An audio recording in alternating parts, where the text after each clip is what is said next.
Hello and welcome to another exciting episode of Way of the Brush with me, your host, Kris, aka The Name Butcher, aka Hey You Get Off My Lawn, aka Kris, you're being creepy again.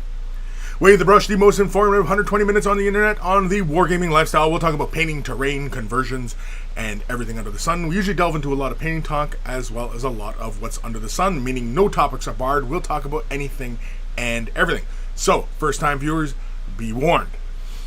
We can go off on some pretty wild tangents and rants and, into some pretty weird places. But that's half the fun, I think.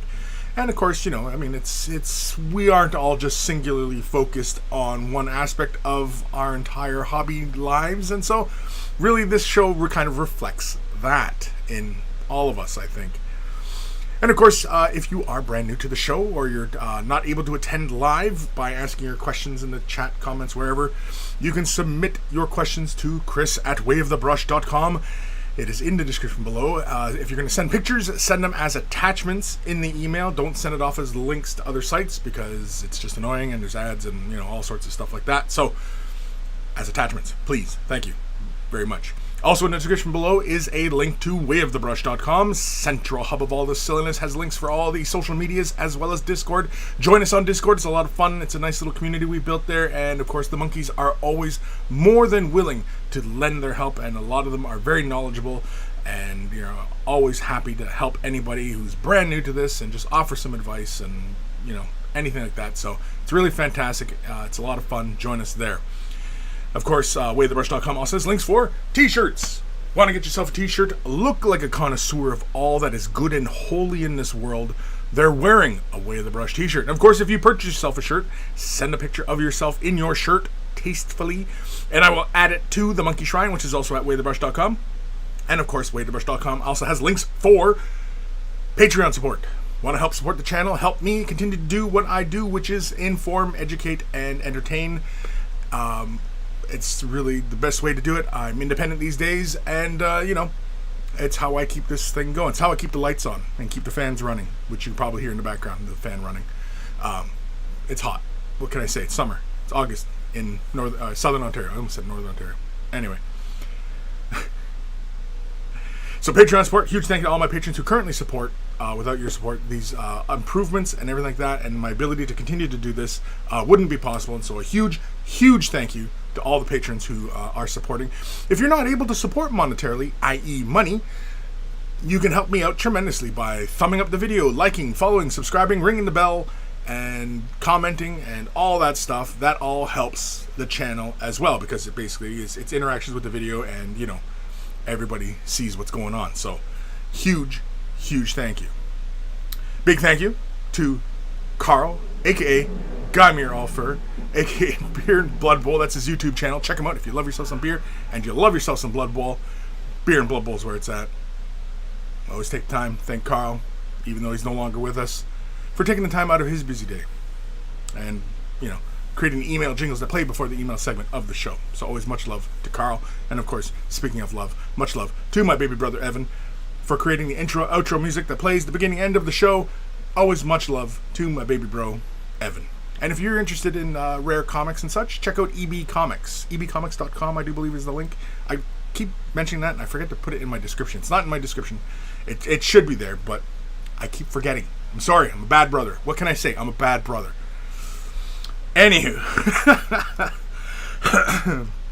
I can just see George subscribe. What is it? Subscribed? Subscribe with your Twitch Prime. Thank you, George. Whee!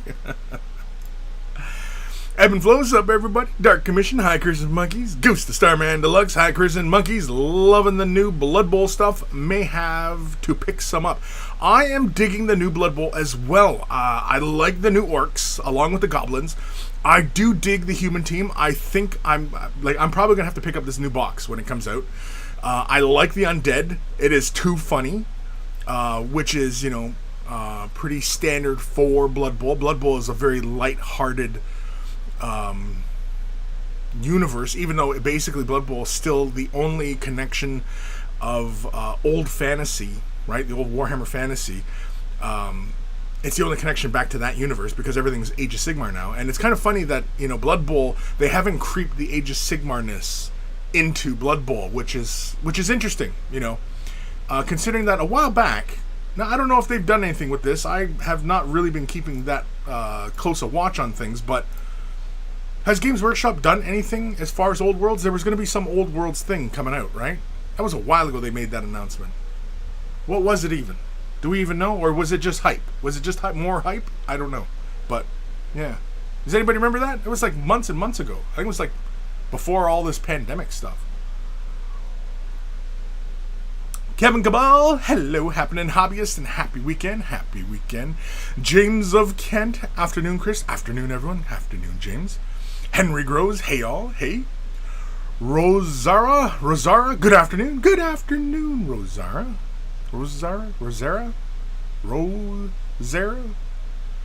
Name Butcher, what can I say? I'm probably just completely destroying that that name, as it were. George Hintz, hello, I just my shirt Friday. You just your shirt Friday? You just started wearing shirts Friday?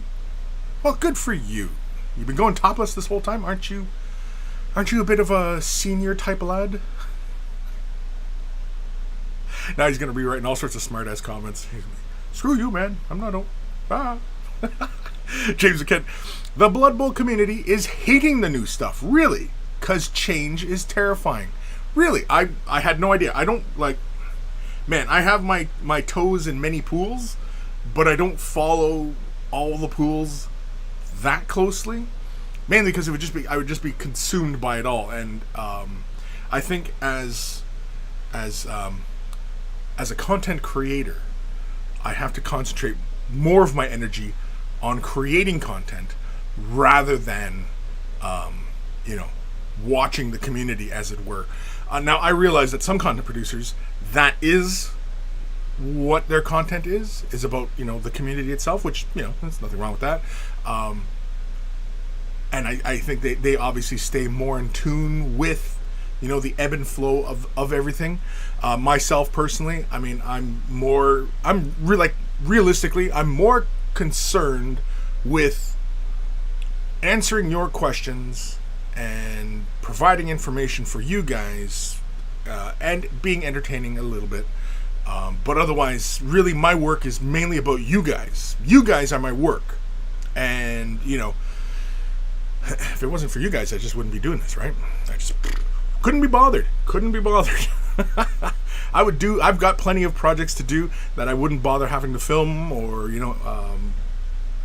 educate or entertain or anything like that. I could just as easily just do my own thing, and, but I do like helping you guys. It does fill me with a bit of, some what's that word? Sort of like satisfaction, but yeah. Knowing that I'm helping and knowing that I'm trying to do something positive. Is that the word? It sounds kind of sappy, but... Ghost of Starman, they said the Old World thing wouldn't be out for a couple of years, if I recall. Really? A couple of years? Did they say? I don't recall seeing that. Are you having me on? I think you're having me on. George Hintz, just got my Way of the Brush t-shirt Friday. Cool! Awesome. Wear it with pride and send a picture of yourself in your shirt. Flex your muscles. I don't know. Oh, next time you're at the gun range and you're blasting off like an AK-47 or something, take a picture of yourself in your shirt. Well, not like a selfie thing while you're shooting a gun. I mean, like, get somebody to take a picture of, Yeah, do something like that. I don't actually, George, I don't even know if you are into guns, but I know you're in North Carolina, South Carolina. So, I mean, it's a preconceived notion of Americans, in the southern part of the states that, they're all about the guns. I realize that's a biased opinion. I realize that. Emerald Phoenix, Blood Bowl community is hating new stuff. I've seen nothing but praise for it. Oh, you're saying they're hating new stuff? You've seen nothing but praise for it. The group I know that plays it is going nuts for the new stuff. They can't wait.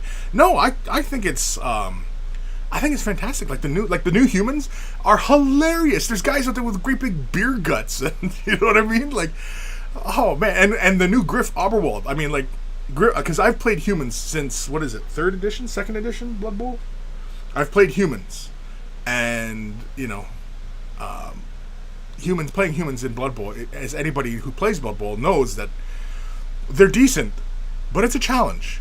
I mean, it's like playing goblins or halflings. And apparently now that the humans can take halflings as a mixed team, I thought that was fantastic. That's awesome. But yeah, the new orcs look fantastic. I thought the previous orcs looked awesome. These ones are just as awesome. And the undead dudes. Like, I love the one dude, he's got a pumpkin for his head. Too funny. It's too funny. It's just this whole Halloween vibe with this team. And it's wretchedly adorable, is what it is. It's wretchedly adorable. I mean, I'm waiting for the next cute Blood Bowl team, which will be, I'm willing to bet it'll be something Nurgling inspired. Why can't we have a Nurgling team, right? A Nurgling team would be hilarious. Ebb and Flow, did somebody call me? Did somebody call me? Like on the phone? James and Kent, Emerald Phoenix, that's cool. I'm obviously stuck in the worst bit of the internet. Yeah, it could be too where you're hanging out as well, right? Yeah. Jax the Pirate. I recall the same thing regarding Old World. The press release said it was years in the making. It was years in the making.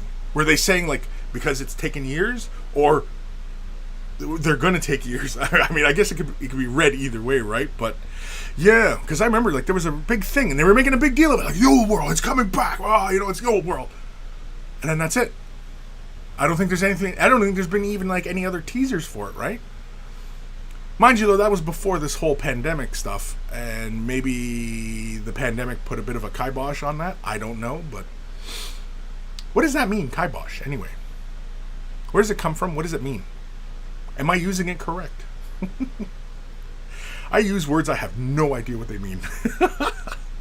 I'm an idiot. Char, that stash is gold, man. Well, thank you. I actually curled it today. I was going to go for a bit of a dolly kind of look. I was going to pull them straight up like that, but no, we'll go with the curls. So I curled it. It actually needs a bit of a trim, though. Some of the hairs are kind of going like woohoo, like off on their own, doing their own thing.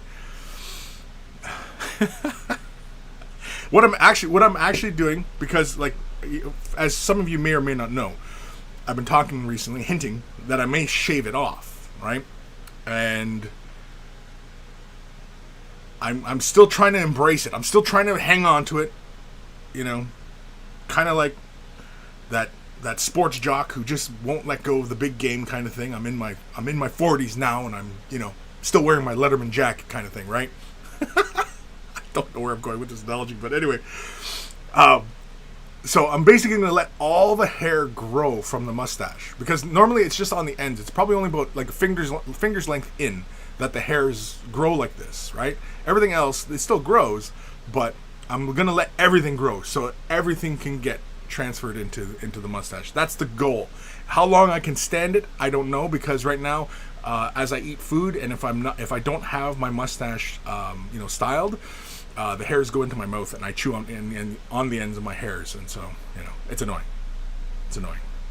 Like, if you ever pulled a hair, that's what I'm doing all the time when I'm chewing, and I can feel like my upper lip getting pulled into my face. I'm basically chewing on my upper lip, is what I'm saying. That's what I'm saying. Ghost of Starman Deluxe. I'm not intentionally having you on, but I may be mistaken. Pretty sure they said it would be a while, though. Yeah, maybe. I don't know. Yeah, I'll take your word for it, Ghost.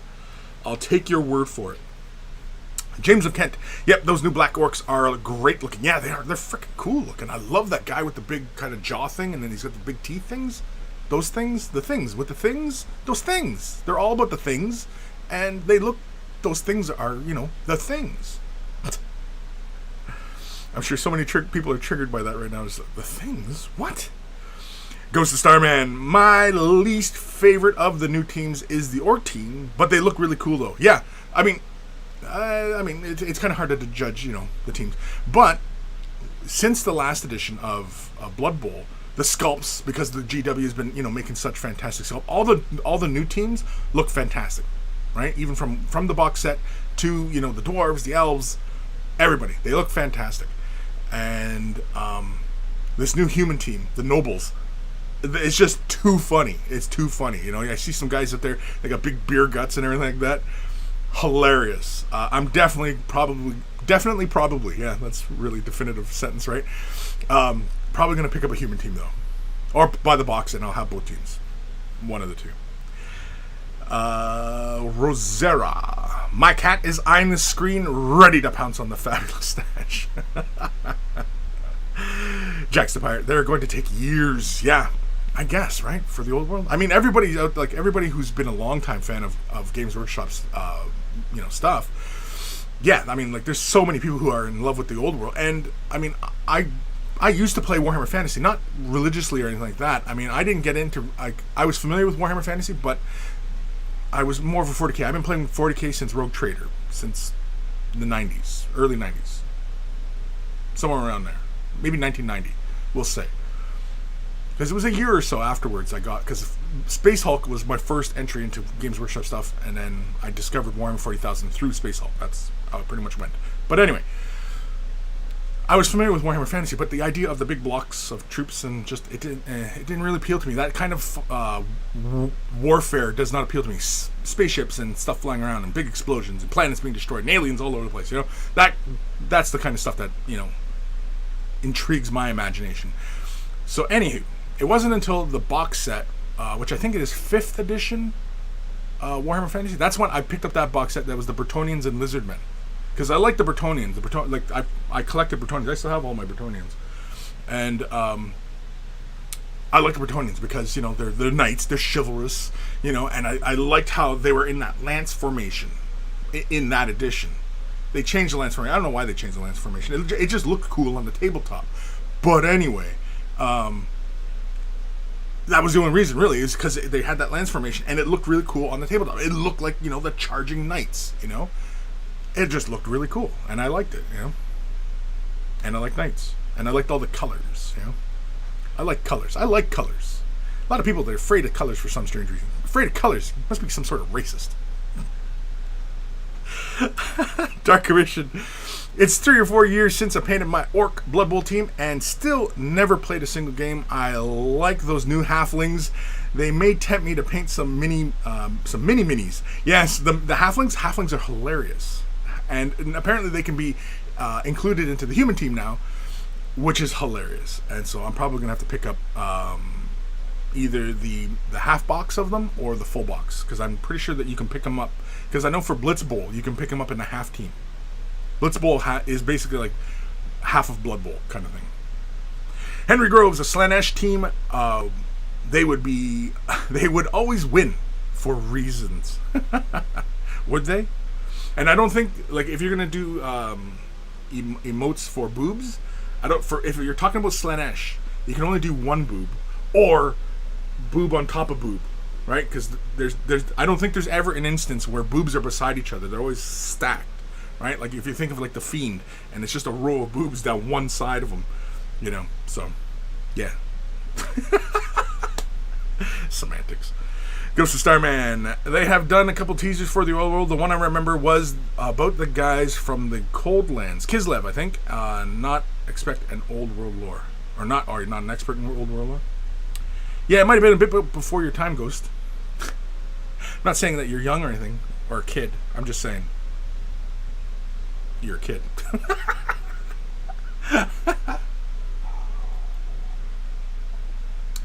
Emerald Phoenix. They said the new old world will take around 3 years from when they gave the initial announcement to be released, roughly. 3 years. Damn. That's crazy. Matthew Perez. Good morning, Christian fellow monkeys. Good morning, Matthew. Char. It'll be glorious. Yeah, if I can stand it and not just take my straight razor, just or do Peter Griffin, Family Guy, put a bunch of razor blades on a fan, just turn it on.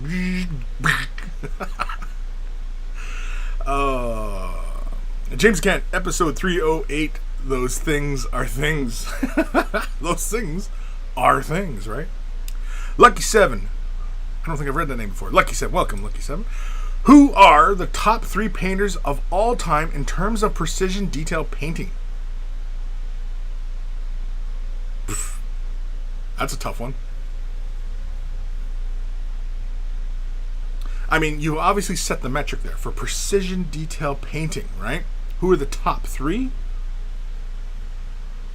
Is this based on what metric? Opinion? How many awards they've won? I don't know. Like, as far as anybody who's won any kind of competition painting, like say Golden Demon or Crystal Brush or other, big awards. Yeah, I don't know. And the thing is that, I mean, like when I was a younger fella, I cared about painting competitions and who was doing what and, who won awards. As I got older, especially once I started a family kind of thing, I was back and forth as far as the hobby was concerned, because obviously real life is more important than, the hobbying, right? And so I just, I always kind of touched base, but never really cared, because ultimately it's inconsequential and unimportant. And I have, I don't know if you've been tuned into me for very long, but I don't make a big deal about painting competitions or anything like that. I don't lose my shit over who won a Slayer sword or Crystal Brush or anything like that.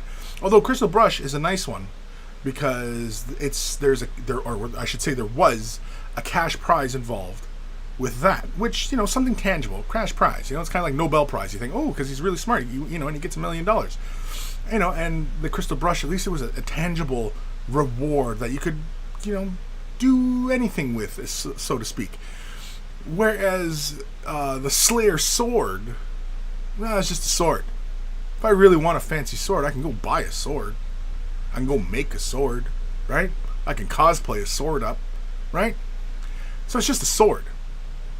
And the thing about painting competitions and things like that is that they are subjective.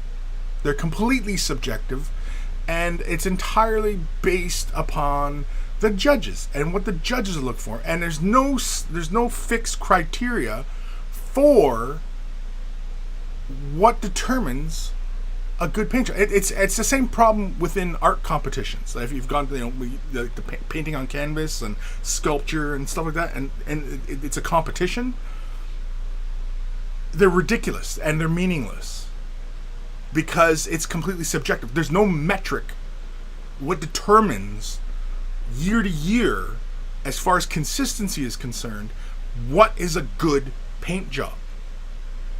And what won last year, the criteria for that is not the same as the year after or the year before. So that means it's at the whim of the judge. What's that? Right? The criminal justice system doesn't work that way. A judge has precedents to follow and, and makes a judgment accordingly, right? The painting competition has, as far as I can tell, no metrics. There's no metric for success. If you go to the Olympics, okay, you know who won the gold medal because he had the fastest time. He threw the farthest. He had the best time through the late race. You know what I mean? There's a metric there that determines the success. And when you're training for that competition, you know the metrics and you know what you have to do to be first. Going into a painting competition, you have very little idea on how your model is going to place. Or art piece. Whatever. So, what does it mean? What does it ultimately mean? It means FA. Ultimately. Because realistically, anybody who's ever won a Golden Demon Crystal Brush or anything like that, what have they done with it? Right? If you win the Olympics, well, you get your face on the Wheaties box. There's commercial endorsements. You get you get Nike shoes made after you, right? What do you get for winning a Golden Demon? You get put on the box art of the game? No? Box of paint? Is a bottle of paint named after you? No? So, what's the point? So that you can hold your head up high and say, well, I'm the best painter? I mean, if you just want to get jerked off, I mean, like, there's plenty of services that can provide that for you, really. All I'm saying. So as far as top 3 painters, I could not tell you. Lucky 7. To cut this rant short. But it's an interesting question. I mean, like, I can go on and on and on and on and on and on. But until there is a metric and a adherence to consistency on what wins, will you ever really take painting competition seriously? And any art competition. I'm not talking just about miniature painting. I'm talking about all art competitions. All art competitions, ridiculous. And usually, the only reason you have these competitions is because they're backed by commercial endeavors, companies. That's usually it. And it's usually just a way to sell shit. Any art competition. Be it a gallery, company, whatever. It's not because a bunch of painters got together and go, who's the best painter? Because it's completely subjective. Art is subjective. If miniature painting truly is art, which is another point I've argued. Rogel Sean, they said that they started the old world. That old world would take several years to become a product. It's going to be a long-term tease that Sisters was. They did show off some new Kislev designs, though. Oh, did they? Oh, I didn't see those. I must have missed that somewhere. Johnny Chop Shop. Where the brush? 208. I like colorful things, and thanks. Go Starman Deluxe. People who fear colors are racist and homophobic, and the LGBT rainbow scares them. The rainbow scares them? Yeah. Yeah, it usually does.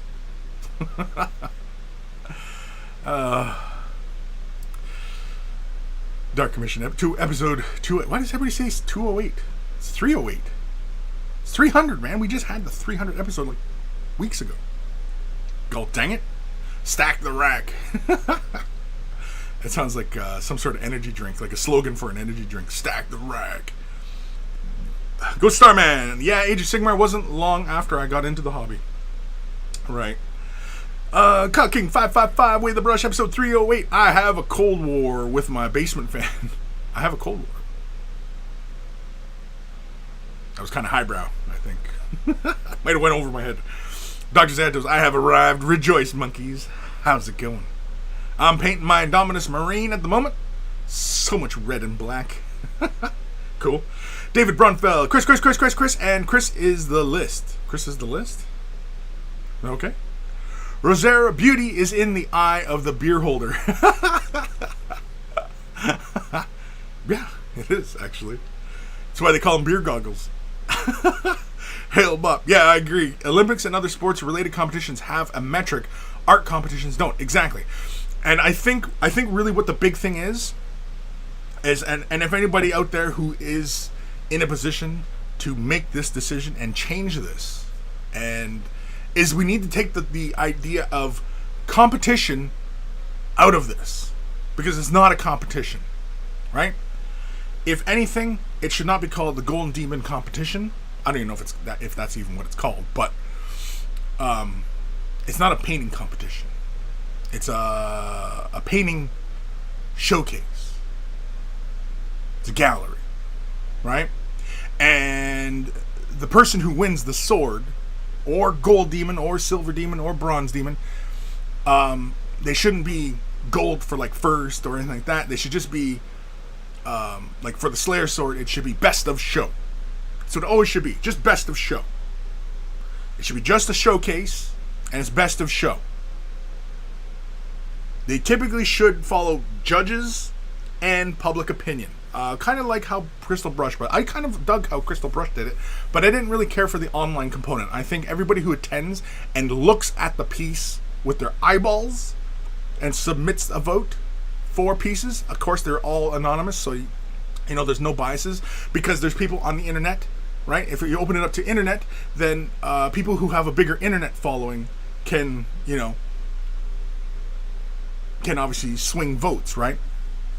Which, you know, I guess is a thing as well. But I think they should take the word competition out of any art, painting competitions or art competitions or anything like that. The word competition itself should be removed, because it's not.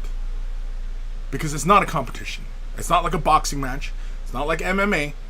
It's not like the Olympics. Those are competitions. Competitors. Right? So, yeah. Ghost Star Bandos. Honestly, Golden Demon winners getting to name a GW paint pot would be a pretty cool reward, in my opinion. Great idea, Chris. Right, exactly, right? I mean, like, what's the benefit? Other than having a shiny sword, what is the benefit of winning the award? Again, fuck all. There's fuck all reason to do it. Other than if you wanted to make a name for yourself to push, say for example, you wanted to become a commission painting service and you wanted to, you know, have a leg up on other competition in that regards, and you know, improve your odds of having a successful business. Sure, if that was your goal. But commission painting services that are from people who can paint really well, I don't think they last very long. People who are really good at painting, you know, who do display quality stuff, not a lot of them last. You really, like, getting armies painted and stuff like that, ugh. Like, even just thinking it right now, I think I threw up in my mouth a little. So, you know, yeah. Commission painting services, it's a tough game. It's a tough game. Tough game. We've talked about that many times before. James Kent, I can officially rule myself out of the running of the top 3 precision painters. Sure. Me too. I suppose I could. I'm probably nowhere near even the top 10 best painters in the world today. Who the top 10 are, couldn't tell you. Again, and we could get 50 people together, and I bet you only 2 people might have the same people in the list, but it would be in different orders. The lists would all be different, is what I'm saying. Again, because it's completely subjective. Bone Ripper. Hi, Chris. Chat. Hope everyone is well. I hope so, too. I hope you're well, Bone Ripper. Old Man Logan. Happy Saturday, Chris and monkeys. Oh, and he's using the little monkey emote. What do you know? It's a little monkey. David Vaughn. I like it when the Golden Demon jerks me off. Pleasure me now. Yeah, that's all it is. I mean, if you want to get jerked off, then I mean, there's cheaper ways of going about it and faster. Yeah. Banshun. Hey, Chris and troop of monkeyness.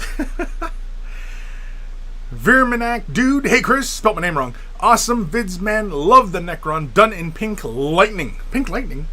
Did I do Pink Lightning? I didn't do Pink Lightning. Although, maybe I'll do Pink Lightning.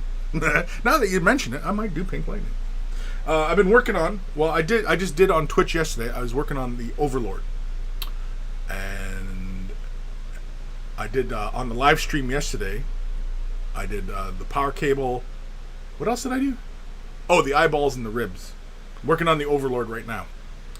I'm not going for a super high standard. This is just, a decent tabletop standard I'm going for. This guy was a lot of fun. The only thing left, I think, is, well, I was going to work on a glow in, like, he's got, like, the cords and wires dangling. I think I'm going to film that as a tutorial of kind of, like, creating that light sourcing. So I'll probably do that as a tutorial. And then, of course, there's just little orbs on him. And I think I'm going to paint those up. And this guy will be done. And I'll finish the base. The base is going to just get finished really simply. Nothing terribly complex. But so far, yeah, I've been having a lot of fun with him. I've been having fun with all the Necrons. I have not even touched the Space Marines yet. Haven't even touched them. And I'm going to be honest. I'm not terribly fired up. I think with the Space Marines, though, I think I'll probably do tutorials on. There will be tutorials with the Space Marines. Yes, there will. But I think I'll probably do them in the fashion of, previously what I've done with, an assortment of Space Marines. So just doing them in various chapters and color schemes and, answering people's particular questions regarding Space Marines. And, because I know invariably people want to see Space Marines. I know. But what I'm really pleased with when I see, like, on the Instagrams and everything like that, so much of the Necrons that I'm seeing being painted out there, they're all being done differently. And it looks fantastic. I love it. I see some that are really highly textured. I see some conversions. Excuse me. I see some conversions that look really freaking great. And the Space Marines. The Space Marines are all painted the same. Why are the Space Marines painted all the same? And they're all done in a non-metallic metal with the high glint on the armor. Everybody's doing that. That's all I see is these fucking Space Marines painted the same damn way. But the Necrons, I'm seeing a wide plethora of painting styles and use of texture and, But the Space Marines I see are painted goddamn same thing every freaking time. Every different artist. And because so many people paint in a similar fashion, especially when they're doing the high glint on the armor, their paintings all look the same. It looks like it's done by the same person. Either because they're all following the same guides or what. But it's the same. Yawn. But the Necrons, I'm loving all the Necron people are doing with the Necrons. It's fantastic. Yeah, some are doing the high glint. Some are using like textures, and you're doing like craggy, stony like looks on them. And just like there's all sorts of fun stuff, different color schemes, really outlandish stuff. And it's really great. With Space Marines, it's all done the frickin' same. Blah, blah, blah, blah.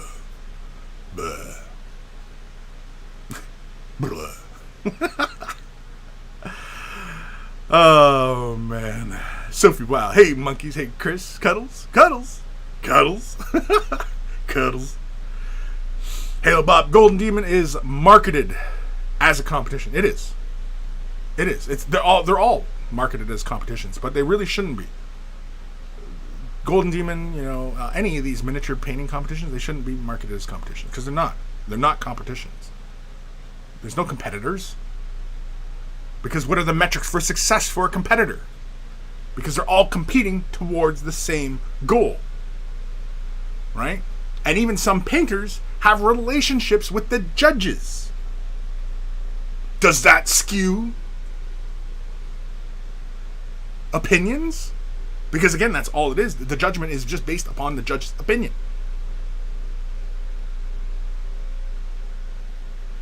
So it's all bullshit, is what I'm saying. Ultimately, it doesn't mean shit. So if you've entered into a painting competition and didn't place, don't feel bad. It's completely subjective. You could have just as easily had won if you sucked up to the judge. Or worse.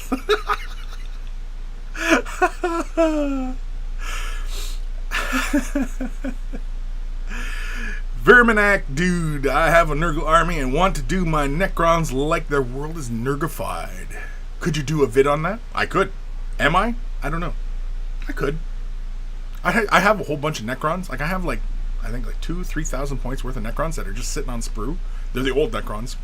I've been going through the Indominus Necrons and doing them all chrome. I'm going to do this whole faction, I think, like this scheme. I'm just painting them all the same. So, yeah, and I'm starting to feel like they're getting a bit repetitive right now. So, I might jump to Space Marines soon enough. Just, try and keep things fresh. Or I might jump to some other projects. I might even just skip all Space Marines altogether because I have other projects that I want to get off my table. And, yeah. But I've been having fun with the Necrons. And I have very little enthusiasm for painting Space Marines, other than to answer your questions about Space Marines, how to do this, how to do that, right? I'm more than happy to answer those questions. I'm more than happy to demonstrate particular techniques to you guys, if that's what you really want. Really want. I almost went into Spice Girls. Lucky 7. Competition itself helps bring out the best in some people. The competitions are, at the least, a great showcase of some top talent. I agree that a showcase may be a better word for it, though. It is. It's not a competition. And competition bringing out the best in some people, right, but at least within a competition, there's a competitive nature to it. Right? I mean, everybody can be, gentlemen and compete, sure. But there's also some underhanded tactics as well within competitions. But a showcase is just, here's my offering. And if it's up to judges and public, which I like that dichotomy of a judge's opinion is worth, say, 51% of a win, and the public's opinion is worth 49%. But I say the public who's attending the event, right? I don't say open up to the internet, because it can be easily swayed by cult of personalities, right? So, yeah. And of course, it's always anonymous. And I think people who are entering the competitions, they can't post. There can't be any online material regarding that model, so that people don't know it's you. So you can't have image 1 on the internet on a work in progress of your entry. 0. Because anybody obviously who's attending the event will have seen it and will know that it was yours, and if, again, called personality, they can vote on it. Right? Maybe I should just do my own painting showcase. Offer a prize. I think cash prizes are better than a sword, a statue. I think cash prizes are always better. You can do more with a cash prize. I mean, of course, there's always the honors of it, but I mean, again, all right. Again, if you want to get jerked off, I mean, there's plenty of services, I'm sure, in every town that you can go to, and yeah. Benchun. Most of great art was backed by commerce, whether it was the church or a rich patron, but I agree competitions are a bit silly. They're a bit silly. Because, again, they're completely subjective. That's the only reason. Stop calling them competitions, because they're not competitions. Because there's no metric for success. There's no metric that you can say before the event that, here, if you follow this criteria, that your entry will be in the running. There's nothing like that. Why? Because it's art. Because it's completely subjective. And art competitions are all like that. Not just miniature painting, but all art competitions. James Kent. Also, internet votes are based on second photo of a 3D, which is kind of pointless. Exactly. That's what I'm saying, yeah. Votes should be day of. Attendees have their votes. So basically, you people who are viewing these this showing of pieces, they can say, because again, it's completely subjective, and the person goes, "Oh, I really like that. Oh, I really like that. Oh, I really like that. That was not so much." And so it can be just as simple as casting their little ballot down, saying, "I vote for this piece. I vote for this piece," rather than being like a thumb up, thumb down kind of situation. Just maybe everybody has either a vote on every piece, or everybody gets one vote. Everybody gets one vote, and you vote for your favorite piece. Whatever has the best score by that point. That seems really fair to me. That seems a bit more, I mean, without having the metrics for what exactly is being judged, right? Because in the competitions, they say, it's based on creativity. How the fuck do you judge creativity? I mean, again, that's up to the judge's knowledge of creativity. I mean, if somebody had done something that was already done before, but the judge had never seen it and thought, "Wow, that's an original piece," I'm going to judge them on their creativity. That doesn't make any freaking sense.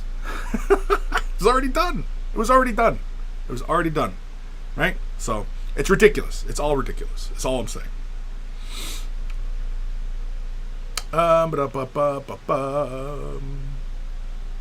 Perez, sister-in-law took the old desk, getting a new desk ready. Have half Indominus on one side, 27-inch on the monitor on the other. Watch you.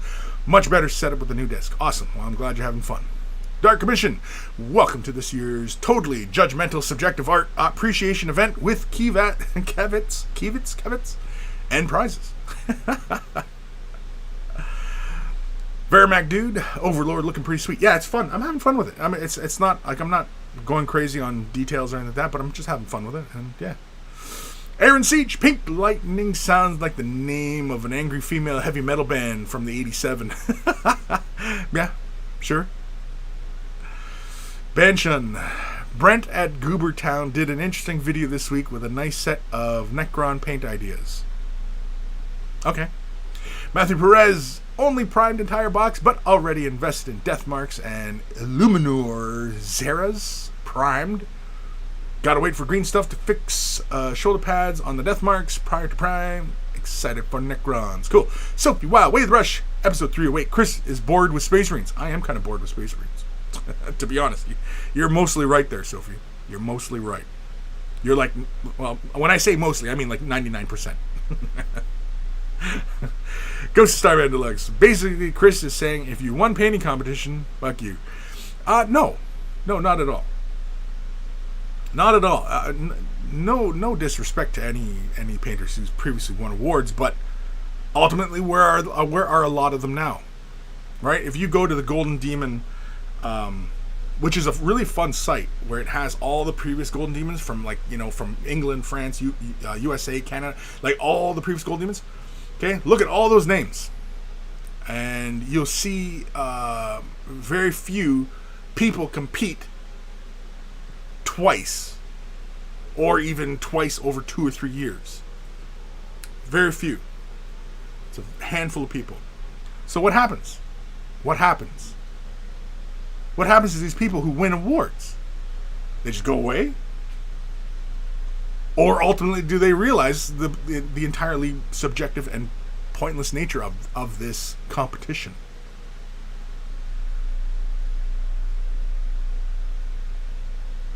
Oh, it's just for fun. Oh, it's just for a laugh, mate. Sure. I guess. I seen Piehead, I seen Heroes. Ultimately, yes, everybody. But anyway.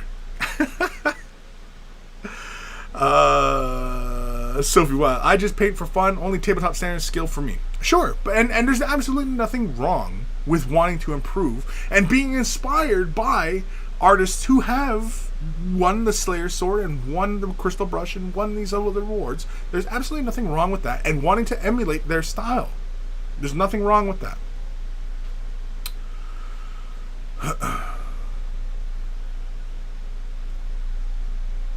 I'm just, sometimes I just contemplate the futility of it all. It's kind of pointless, and Dr. Xantos, I was the best painter in the competition in my apartment. I did sleep with the judge though. And how? The Grand Wombat. TMM is really fun to paint. I prefer it over non-metallic metal. The luster is just so hard to beat. Sure, exactly. Me too. I mean, like, these guys are all painted with chrome paint, and just that's how you get that really bright luster of shine, right? And non-metallic metal, and I was talking about this I think last week. It is a 2D solution to a 3D problem, right? Painting it non-metallic metal, or even just 2D illustrative type of painting onto a 3D surface, it only looks good from 1 or 2 angles. It's only viewable 1 or 2 angles. That's why it looks so good in photos, because photos is 2D, and so bang, it's a flat image, boom, it's all right there. You're looking at it. It looks fantastic, right? Turn it 20 degrees. The highlights all of a sudden feel out of place, and you know what I mean? So, yeah. Now, if the competition and winners were judged on how they treat and blend and things like that, like these definable techniques and these boundaries within skill within these things, if there was a grading process, then competition has a little bit. If there was an actual metric, right? But there's no metrics, so it can't be a very good competition if there's no metrics. It just wins because I say so. That's no freaking way to run a competition. Because I say so. The hell's that? Would you accept that? Because I say so? Who the hell are you? Right? So, again, ultimately, what does it mean? Ghost Starman looks, you can do a lot with a sword, Kris. Anything's a dildo if you're brave enough. Damn. James Kent, you can't buy whiskey with honor or prestige. Trust me on that one. Yeah. But a big cash prize you could. Ebb and Flow, Kris, and perhaps some Space Wolf theme isn't VW Bug Blue? Oh, regarding the Space Marines, having a Space Wolf theme that isn't VW Bug Blue? Yeah. Dr. Zanto's 5-point system. Your choice gets 3 points, second 2 points, and third gets 1 point. Okay. Salesman fell, they die. Yeah. Heretic Scott, hey Bucky's been zoning out on Tosca today. Tosca? I'm not familiar with Tosca. What's that? Send me a link. Is that alcohol? Is it vodka? Sounds like vodka. Sounds like a Russian word. Is it vodka? I'm down. I'm in. Is that what we're doing? If I come to Heretic Scott, I'm assuming you're in Scotland. If I come to Scotland, is that what we're drinking? Because I'm coming. I'm there. I'm booking a flight right now.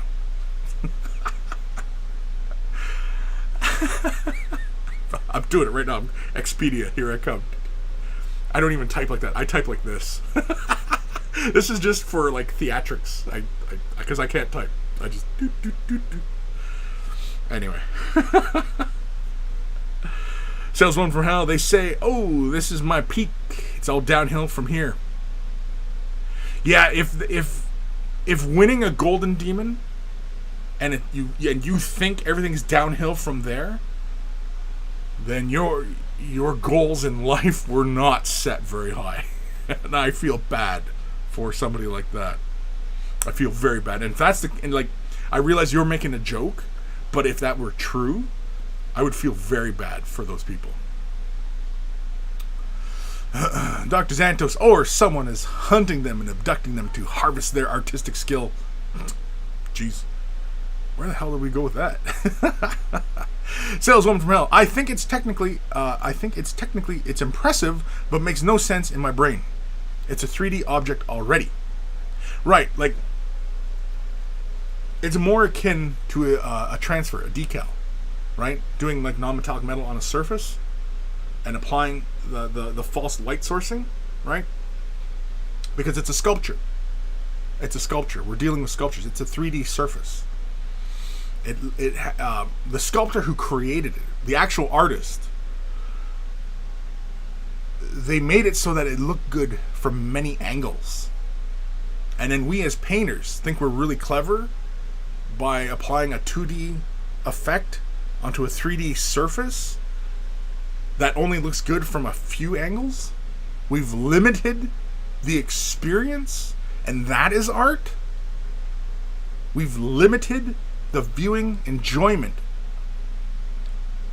and we think we're being really freaking creative.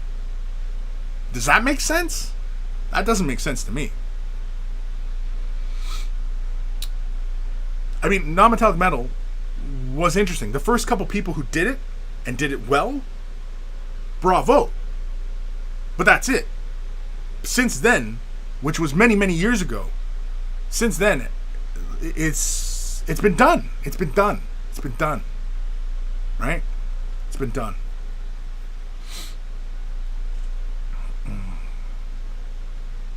Path Rip. When such a competition is made, you can make a machine to do the work. Exactly, right? Yeah, once you have a tried and true process laid out, and then of course everybody else can replicate it, well, yeah, then all it takes is a machine to duplicate it. Dark Commission Space Marines can't win because they are Imperial, not metric. James Kent, Dark Commission. That is beautiful. Heretic Scott. Overall, I think TMM, some call it cheating, but it's not actually that easy to blend and shade metallics, in my opinion. Sure. I mean, it's paint. It all depends on what kind of paint you're using, too. I'm sure many of you have listened to me drone on about, alcohol-based and enamel-based metallic paint lines over water-based acrylics. Water-based acrylics really don't have anything on alcohol and enamel-based metallic paints. If you don't believe me, pick up some and compare them side by side. One looks like glitter paint, the other one looks like a metallic surface, which is why I went with chrome. Heretic Scott. Tosca is a band. Oh, sorry to disappoint. Damn. Tosca's a band? Oh, I already got too many damn bands on my list. I thought we were going to sit down and have some drinks. I thought I was going to go to Scotland and drink. Apparently not. What a letdown. You let me down. You let me down, Lewis. You let me down. Johnny Shop. For now, I'm hitting all my minis with Egg Templar. With Egg Templar? Or Egg Tempera. Is that what you meant to say? Egg Tempera?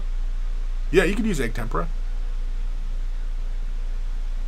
I wonder if... Has anybody really done miniatures with Egg Tempera? I mean, you could. I don't know how good a finish you're going to get. But, yeah. Interesting. Saleswoman from Hell. I've learned what is basically non-metallic metal while I was in high school to do exactly what you're talking about. Like logos and illustration. Yeah, exactly. That's exactly it. That's what non-metallic metal is. It is that 80s illustration technique applied to a 3D surface. Like I said, it's a 2D solution applied to a 3D surface. Saleswoman from Hell. And they're doing those. You set very specific parameters as such. Like you say, the work is in... They work in very specific angles and situations. Yeah, it limits the viewability of the sculpture. The sculpture, by the way, who was an artist who made that. And shouldn't your painting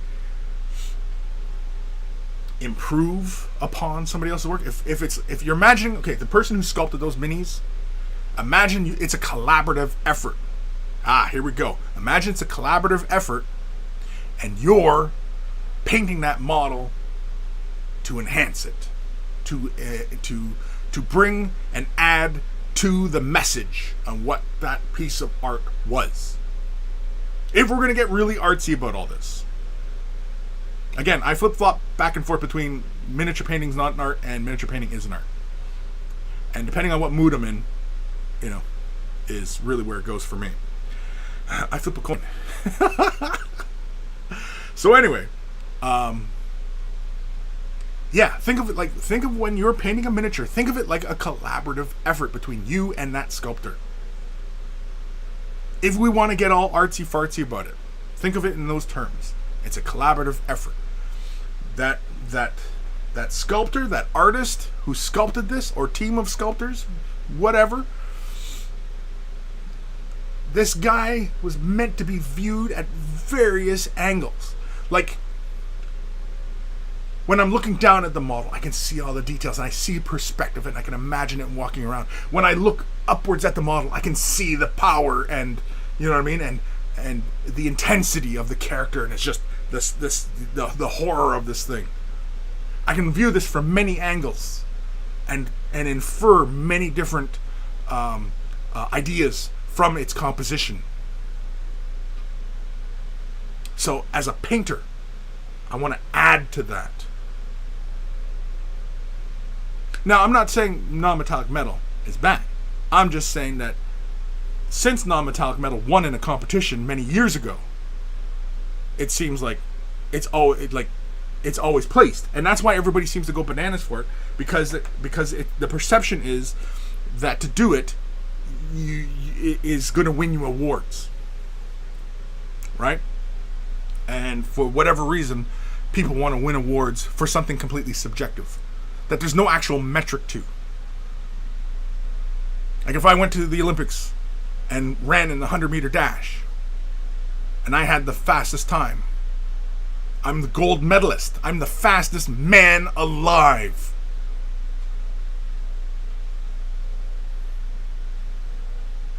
That's something to be proud of, sure. Because you trained hard for it. There was a goal, and everybody else was going to that same goal. Everybody was working to that same metric. So, ultimately, painting competitions are ridiculous. Is my overall opinion. Even though I kind of like the idea of doing a competition, just, obviously for branding's sake, and again, because that's what these competitions are all about. It's just branding. It's pushing product. It's a business. It's a business. And artists, as they always are exploited. Right?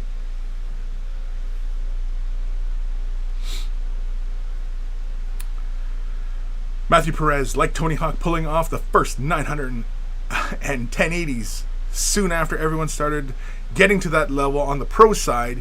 Yes, us common folk can strive for, but it's already being done. Seek more to improve. Right, and that's why, people doing that kind of stuff, they got to go more and more extreme, and it's got to keep pushing and pushing and pushing, right?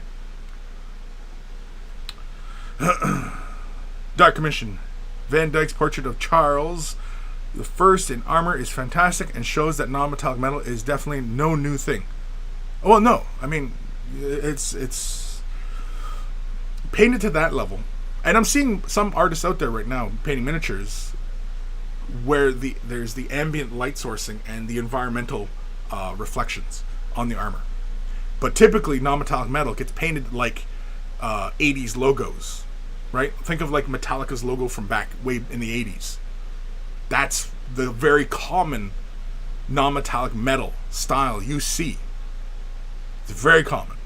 But I'm seeing a lot of other artists who are imagining an environment that piece is inhabiting, which is interesting.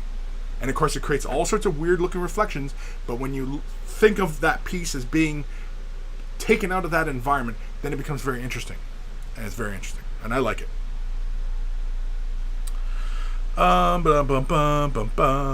James Kent, some of the recent Necromunda and Blackstone Fortress minis make that collaborative feeling come through. You get a feel of the intention of the sculptor all the time. Yeah, always. I mean, the sculptors in this hobby, in my opinion, they're the real artists. The sculptors. And they're way underappreciated. The painters are regarded higher than these sculptors. Isn't that freaking weird? Isn't that weird?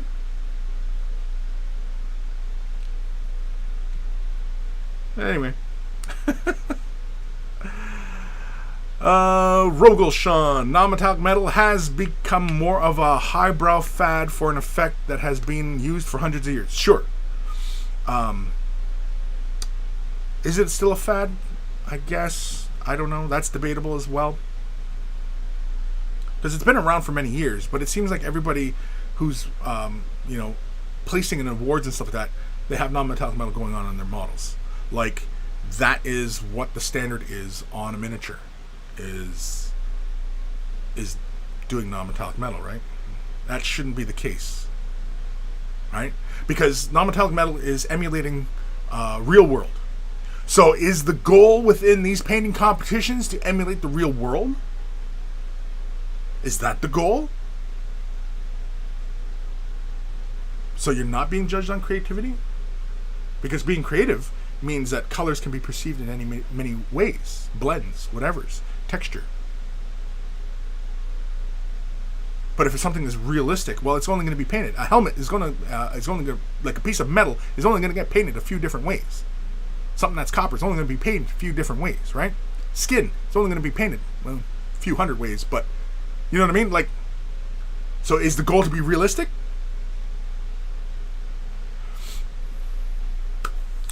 Anyway. Heretic Scott, I mean, if you want good booze, Edinburgh is the place to be. They've got loads of breweries and distilleries, and you can often smell it in the air. Drambuie is made there. It's whiskey blend with honey and herbs. You know what? I don't even know if I've ever drank Drambuie. Now you had my curiosity. Rogelshawn in miniature painting, at least. Oh, being with fad with non-metallic metal, yeah.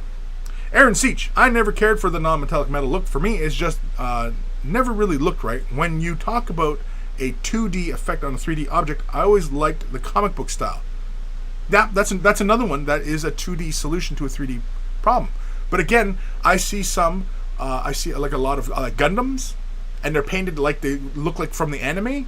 That is awesome. But if that was in a competition and that won last year, first prize, because bang, was the first time somebody did it, and then the following year somebody else did it, and it was just like, and that one, like, there's no creativity wasn't judged there. One of the metrics apparently that for the competition aren't being met, weren't being judged. Right? So again, ultimately pointless and meaningless. Dr. Xantos, email time. Holy crap, we're already 8 minutes after 1. Have I been ranting about painting competitions this long? Have I? Is that the sound of my voice? The Grand Wombat. It is weird. There are a bunch of sculptors and sculpting studios that deserve so much more admiration than what they get. Sculpting is so very bedrock to the hobby. It is. It is the foundation of this hobby. Or bedrock. That's better. It's even better because bedrock is even further than foundation, right? Bedrock is bedrock, then your foundation, then your structure, right? So yes, I agree. Bedrock. It's the bedrock of the hobby. We wouldn't have little toy soldiers if there wasn't a sculptor who created that crap for us. And yet, we have zero praise of sculptors. Back in the day, Games Workshop used to tell us all the time who sculpted those minis. Now, who? Do we even know who sculpted these new models from Dominus? Sure, we know who may have designed them, but who sculpted it? What was the collaborative effort between designer and sculptor? And you know what I mean? Like, it's lost. And it does those artists a disservice. Because again, the artists are being exploited. Just like in the competitions, which aren't competitions. It's just an exploitive endeavor. It's all exploitive. TH, I'm late but alive. What's up? Just bitching. I'm just bitching. Dark Mission episode 308. Art is a mystery wrapped in enigma. It kind of is and isn't. Art is more like human nature itself. Contradictory. Because humans are both at the same time. And art is a reflection. Art is one of the true human endeavors. Dr. Xantos, Finland also has good award-winning breweries that aren't allowed to advertise their winnings here. Huh? TH, I have a question, Kris. Have you seen the newly leaked Blood Bowl stuff? And what do you think? Well, earlier in the episode, we did talk about the new Blood Bowl. In a nutshell, I like all the sculpts. I like the new undead guy with the pumpkin on his head. Made me laugh out loud. I lulled. The orcs look fantastic. I thought the previous orcs were freaking awesome. These new ones, alongside those other guys, look just as awesome. And the new humans, hilarious. Guys with big freaking beer guts on the field, hilarious. And of course, Griff Oberwald, he's the star player. I play humans all the time in Blood Bowl, and Griff Oberwald, all fancied right up, is too awesome. I have to get a Griff Oberwald. I'm probably going to just get that new box set, just because I have to.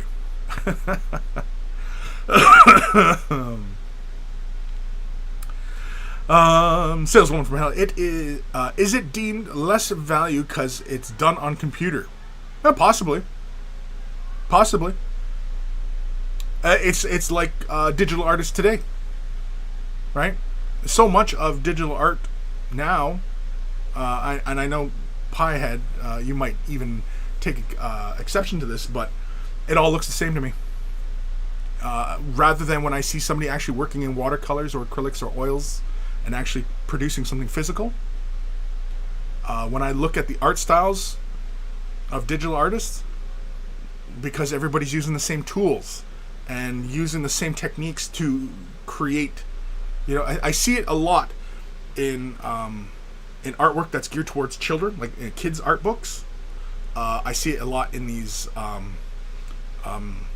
It almost has like this mixture of anime and traditional line art, right? And it all looks the same to me. Sure, there are variations, but everybody's using the same tools. Watercolor, oil paints, acrylics. Yeah, everybody's using the same tools, but there's more of that artist brushstroke, which is why when you're looking at art in a gallery and you can actually see Van Gogh's brushstrokes, that's a huge freaking deal. And that's why. Does that make sense? But yeah, I agree. Maybe because it is digital. Maybe because a lot of it is digital. And and even that whole process is hugely collaborative. But I still say, even if it's a collaborative between the designer and the person who's, sculpting the heads and the person who's, slapping skulls everywhere, and you know what I mean? The whole design effort, the whole team, if you have the new Indominus, Space Marine Uber Soldier, well, this was the design team who created it. Here's the new Close Combat Space Marines. Here's the design team who created it. You know what I mean? So on and so forth. I mean, it's it's a shame.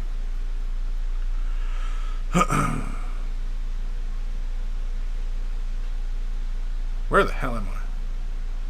Pathrip. How much of sculpting done digital only, I wonder? Now from G-Dubs, probably almost all of it. Because they can have the manufacturers in China send the file to China. They can lathe out the mold and then just begin the injection molding right there, right? Just send the file. They don't have to create a master and then create copies and then have those shipped off and have those prepared on test runs to make sure that they're gonna print properly.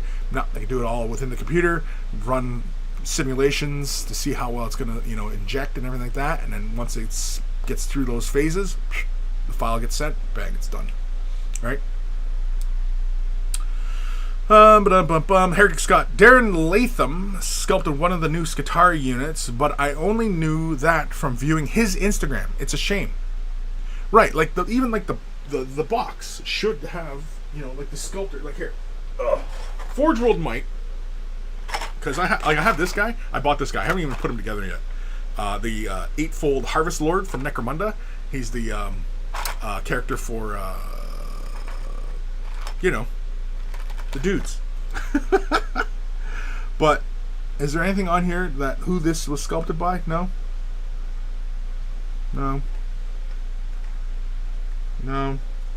credits, just Warhammer. No, because I know like Forge World used to credit the people who made the sculpts, because Forge World was separate and there's its own thing going on, right? It's just more exploitive of artists. That's all it is.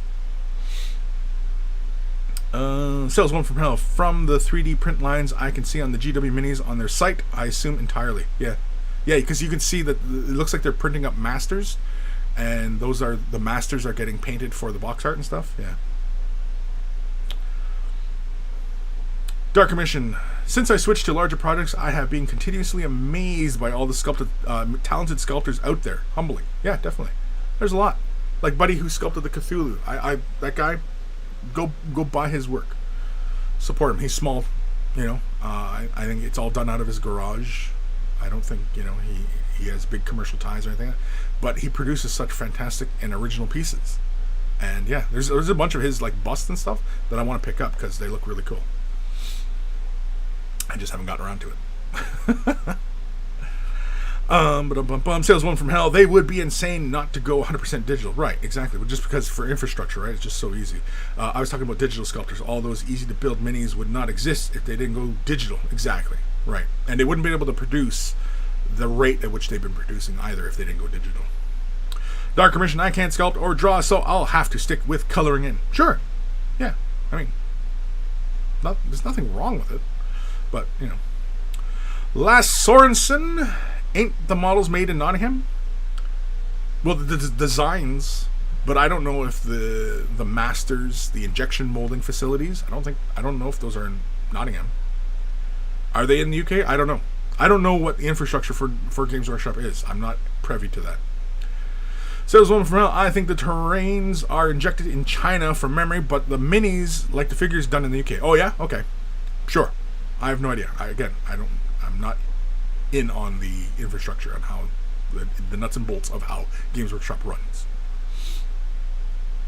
Matthew Perez. All right, everyone. I'll catch you all next weekend and during the week for Discord chat. Heading to the office. Need to find a spot for Way of the Brush sticker to be placed. Which sticker are we talking about? Goes to Starman Deluxe. Hot take. Forge World doesn't need to exist anymore. At this point, making stuff in resin is just GW's excuse to sell models at higher prices. Sure. I think with Forge World, I think it's more like a test for fringe ideas. Right? They can do a small production run, and if it sells out really well, then they can say, well, it sold out really well. You know what? Let's make plastics of it, right? And go through the process of making a big production run of it, and then I think that's really more of what Forge World is doing. What sells, what doesn't, what kind of fringe ideas people really want to pay for. I think that's really what it is.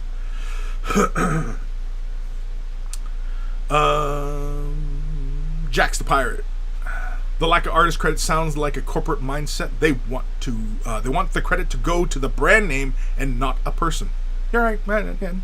Yeah, and I mean, like, that is corporate mindset. But I mean, like, if you're an artist who takes yourself seriously and values your vision, then yeah, you probably would want to avoid a corporate setting, or if you could negotiate a contract, then that's probably where you'd want to, have it recognized, even though you're signing off on, your rights. Like if I designed a Space Marine, but I wanted it to be credited to me, they probably could do it with minimum fuss, but I would not own that Space Marine. It's just like the artists who create illustrations of Space Marines and stuff. They can't reproduce their art, even though they created that piece of artwork. They can sell that original, but they can't create reproductions of it and sell those independently because it's their intellectual property, right? Hail Bop, GW makes a lot in Nottingham. Terrain and easy stuff tends to be China. Okay, sure. Lord Gitface, yes, all UK, just the books are done in China. Okay. Salesman from Papa GW, please give us Plastic Leviathan. Pathrip, Papa GW, please give us plastic Dark Angel characters. Ain't touching Finecast. Dark Commission, being reasonably local, I met someone who works at Nottingham GW, and he said that they'd installed more injection machines. I think they pulled out of China when the new guy took over. Oh, really? Interesting. Dr. Santos, not sure if this is the rum talking, but I do like the sword effect I got on that Marine done. Oh, yeah, with the kind of that non-metallic metal vibe going on this sword blade? Yeah. And like I said earlier, like, it's nothing wrong with emulating and doing that kind of stuff. I mean, like, if it's the kind of thing that makes you happy and you think it's a challenge and it's going to push you to refine and hone your abilities, then proceed to do it. Don't My only concern was the very nature of the idea of the art competition, the miniature painting competition. That it's a competition. That it's not a completely commercial endeavor. It's that was the initial point I was trying to make. Not the fact that if you want to go and emulate some award-winning painters' style of painting a miniature and emulate it on your models, by all means, go for it, do it, right?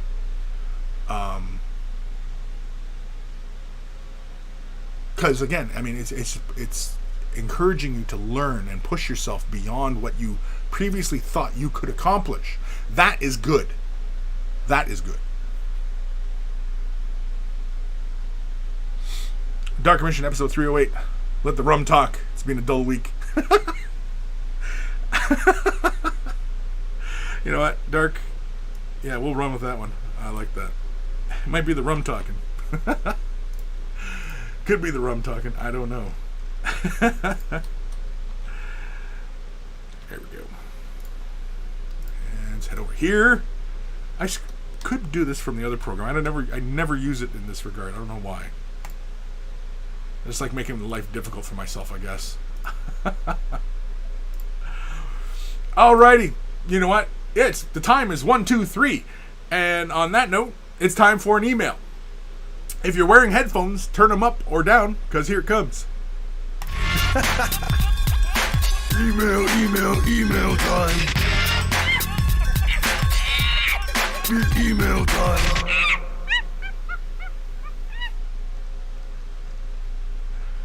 Oh, it's done? I don't hear the music, so I don't know when it ends. All I know is you guys get the sound blasting through your speakers. This is from Emerald Phoenix, Daniel. Hi, Kris. Here is the second lot of Sylvaneth. Again, apologies for the photo quality. The photo quality looks fine. This was a while ago. I must have missed this one. Thanks for your input on the previous episode. I do understand that these could be pushed further, but for now, they're just them on the table quality. Yes, definitely. This does, of course, mean that, as you stated previously, there is room in the future should I wish to come back to them. You asked who was the archer from the last set of pictures. She is from the Ylfari's Guardians Underworld box, with a link there. It also looked like you thought I was using a texture mix to create the bases. The bases are simply PVA sand, PVA down sand before priming, prime with Wraithbone, contrast basilicum gray on the base, dry brush brain blade brown, and Elysian green, PVA down patches of grass. Nice and simple. Cheers, Daniel Emerald Phoenix. So here's the second offering of Sylvaneth. Let me just get some of these windows out of here. Let's go here. There we go. Very nice. Yeah, I like that. I like the texturing on the bases. I really like that. And Sylvaneth, yeah, these are very cool. Dryads.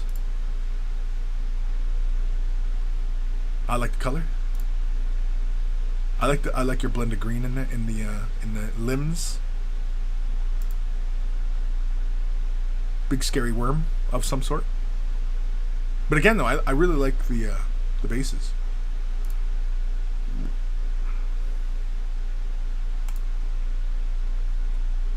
Again, it's just effective. Are you dry brushing the surface of the dryads themselves? Like, do you give it a quick little dry brush? Just very, very minimal. Really just kind of at fingers, knees, elbows, at the face kind of things. Just to kind of bring out some of those details.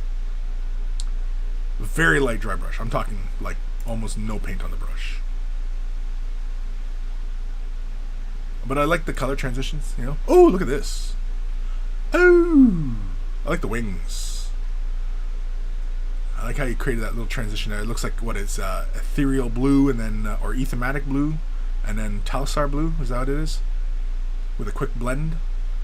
Were they blended, or did you just lay, like, thin one out and lay it on top of the other one? But really good work. I like it. I almost want to see that light or the darker blue on the tips of the horns with that similar transition. Just saying. Yes, I want to make more work for you. I want you to do more work. Oh yeah, that looks really great. Man, contrast, eh? Do you love contrasts? Do you love the contrast paints? Personally, I love contrast paints. They're awesome. They're a gateway to many abilities some consider to be unnatural. But I like contrasts. And, I know I sound like some sort of shill, but, it's hard to beat the results. And, sorry, I'm looking around. My mic is in my way of my screen, so I kind of I look like I'm boxing or something. Let's do another email because we can and we shall. This one's from our good buddy, Dark Commission. Hi, Mighty One. Here's the latest bust. She is Vampire by Nuts Planet, and is the same range as, holy man, Lemmy Geddington. Man, these all sound like innuendo. As my last two busts. Not quite sure what to make of this one. Sometimes I look at it and I think I've done good work, and other times I look and see not so good work. Whichever, I don't think I've done my best here, despite spending more time on this project than the previous two. I'm thinking that I'm most comfortable with scale 75 models that I've done with with 75mm figures. Wait, I'm most comfortable with scale 75 models that I've done and with 75mm figures. Oh, okay, yeah. All CNC, of course, are most welcome. Cheers, John, aka Dark Commission. P.S. I think the group photo shows her in the better light. Alright, so, as you may or may not have been able to guess from the picture there, I really like it. Is this your best effort? Well, I mean, it's consistent with your work. I think a little bit more depth in her eyes. I think refining of the highlights on the horns. I think ultimately she feels a little flat because the colors are so close, and I think contrast needs to be increased in some areas, like in the ears, under the chin, between the under the breasts, and of course the segments of the horns dangling off her head. I think the edges could be a little bit more defined to illustrate the shinier nature of that horn, if that's ultimately what you wanted to go for, I suppose. Yeah.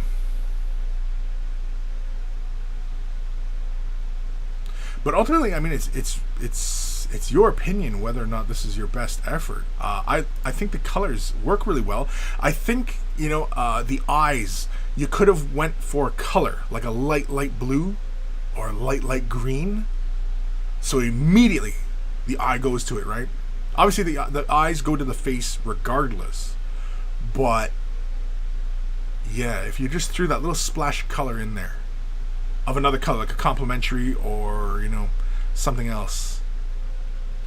Or you could even, because I mean you have all that red there, and then the white is very stark, which looks really great. It immediately dries the eye there. Oh, look at that. Yeah, see the level of let me make sure I've got this all framed up right. Yeah. See how intense your shadows are in the cleavage of the other person on the left? I don't feel that on the same I don't feel that to that same degree on the model on the right. The guy in the middle, I mean, that is fantastic. I really like that piece. But see how, like, even the guy in the middle, how you have those, like, you have really dark points and you have really bright points. And even the character on the left, how, like, her armor has really dark points and really bright points. The character on the far right, especially on her head, because there's so much texture there, it's almost, lobster-like, that you'd almost want to have that lobster-like feeling of, like, it being shiny. And to create that illusion, you push the contrast a little higher, and you go to a more white highlight. But yeah, it looks like the character on the far left got more love than the character on the far right.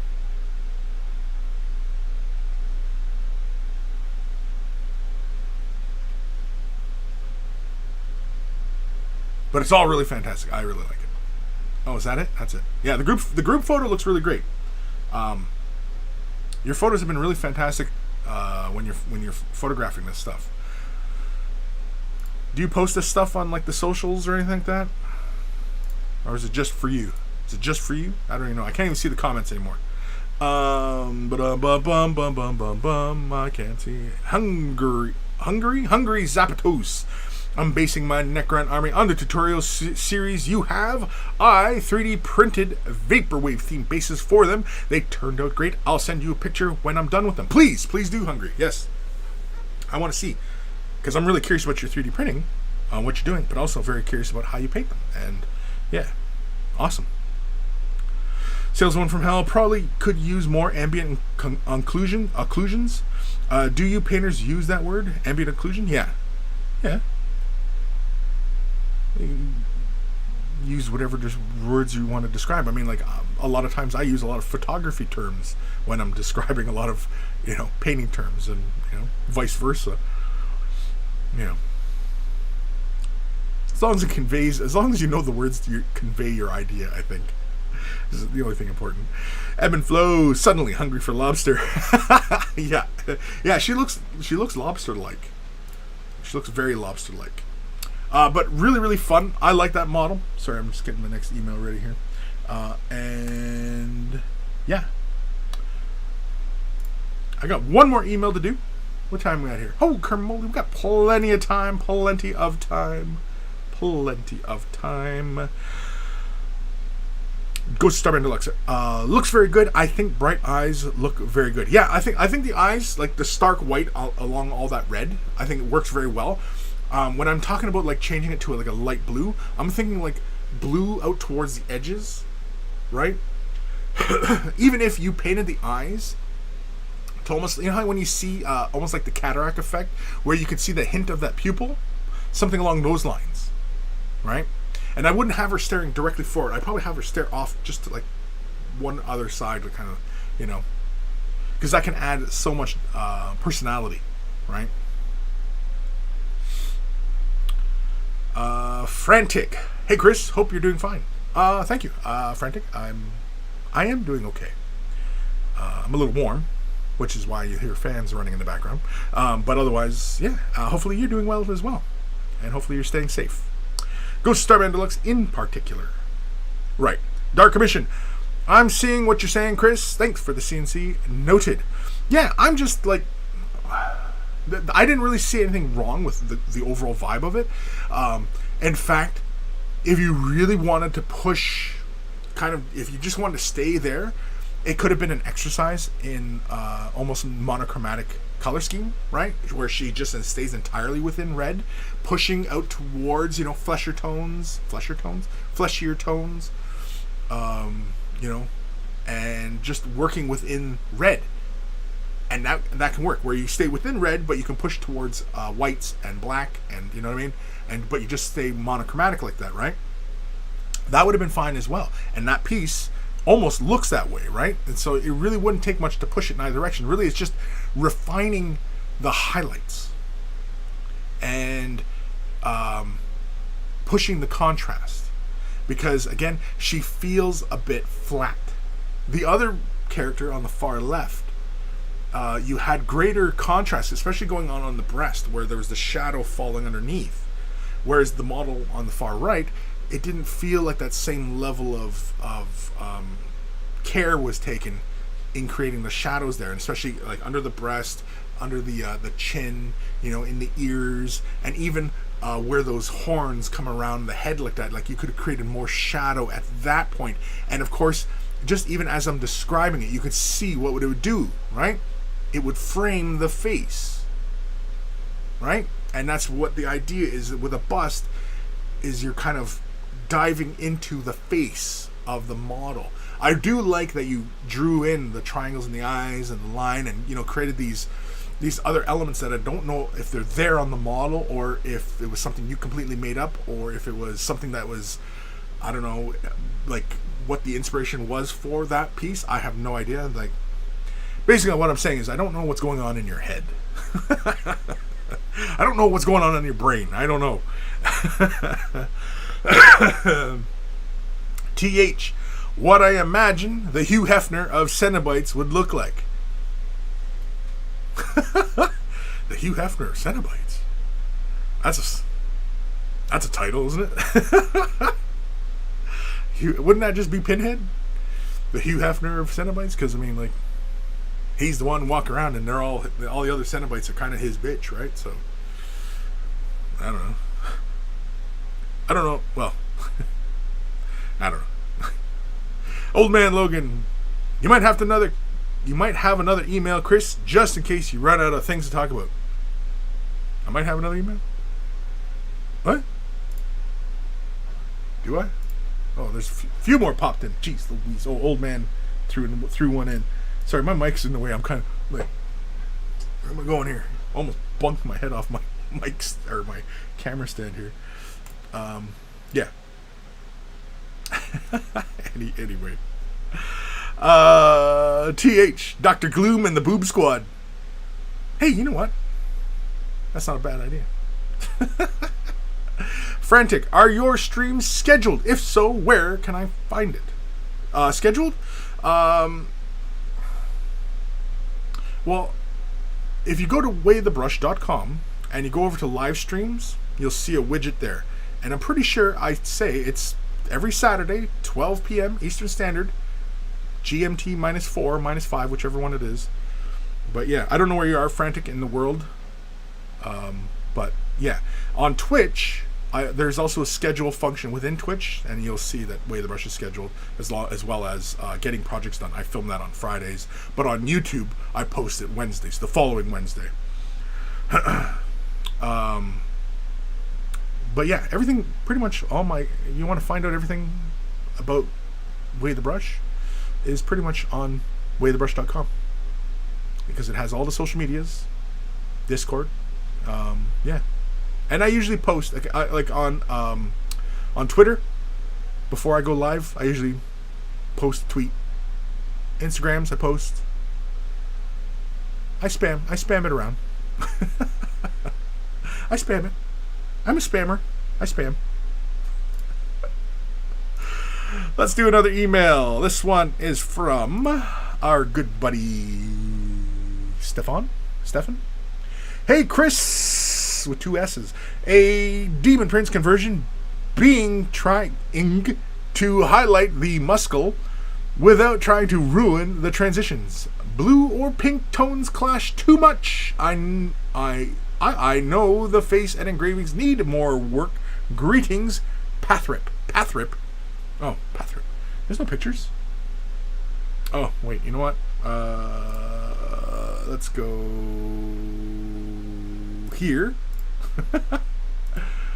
And let's go here. Oh, you forgot the picture. Yeah, forgot the picture. Okay, here we go. Oh, look at this. Oh, hello. I always sound like Mrs. Doubtfire when I do that. Hello. Anyway. Oh, yeah, look at this. Now, this guy doesn't have wings. This is a conversion, right?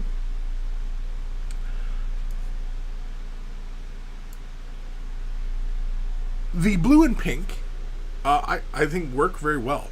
I don't know if I would go with that bright green fire. In fact, you know what? I personally, I think with that fire on the staff, I'd have probably went with a bright magenta, like a hot pink, brighter than what you've done here, as far as like on the wings and the hooves and the hand.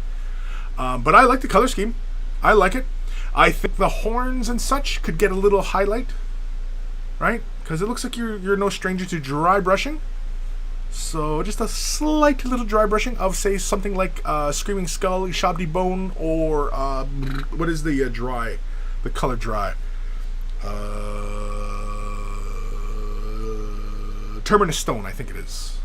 the dry. Although I think that got rebranded as a layer. But anyway, you know what I'm talking about. Like an off-white. Not a pure white, just an off-white. And also, I think the eyeball, I would try and go for a bright little center to the eyeball, just to give it a bit more intensity. But otherwise, I like it. It's fun. I think slow down your process a little bit. Try and be a little bit more deliberate where you're applying colors. Because I can see where some colors are kind of banging into others. I don't think that's intentional. Sometimes it is, sometimes it isn't. But I don't think what you're doing. I like that you're going for transitions. Like I look at the tail and I see you got a color transition going on. I see on the arms and the legs. I can see that you're going for transitions there. And I think you could have went for it on the flames, going for a transition on those flames, on the hair on the back of his head running down his spine. I think you could have, did a light dry brush, bringing the brightness up on that again. I like that you took the time to do the runes in the body, and yeah.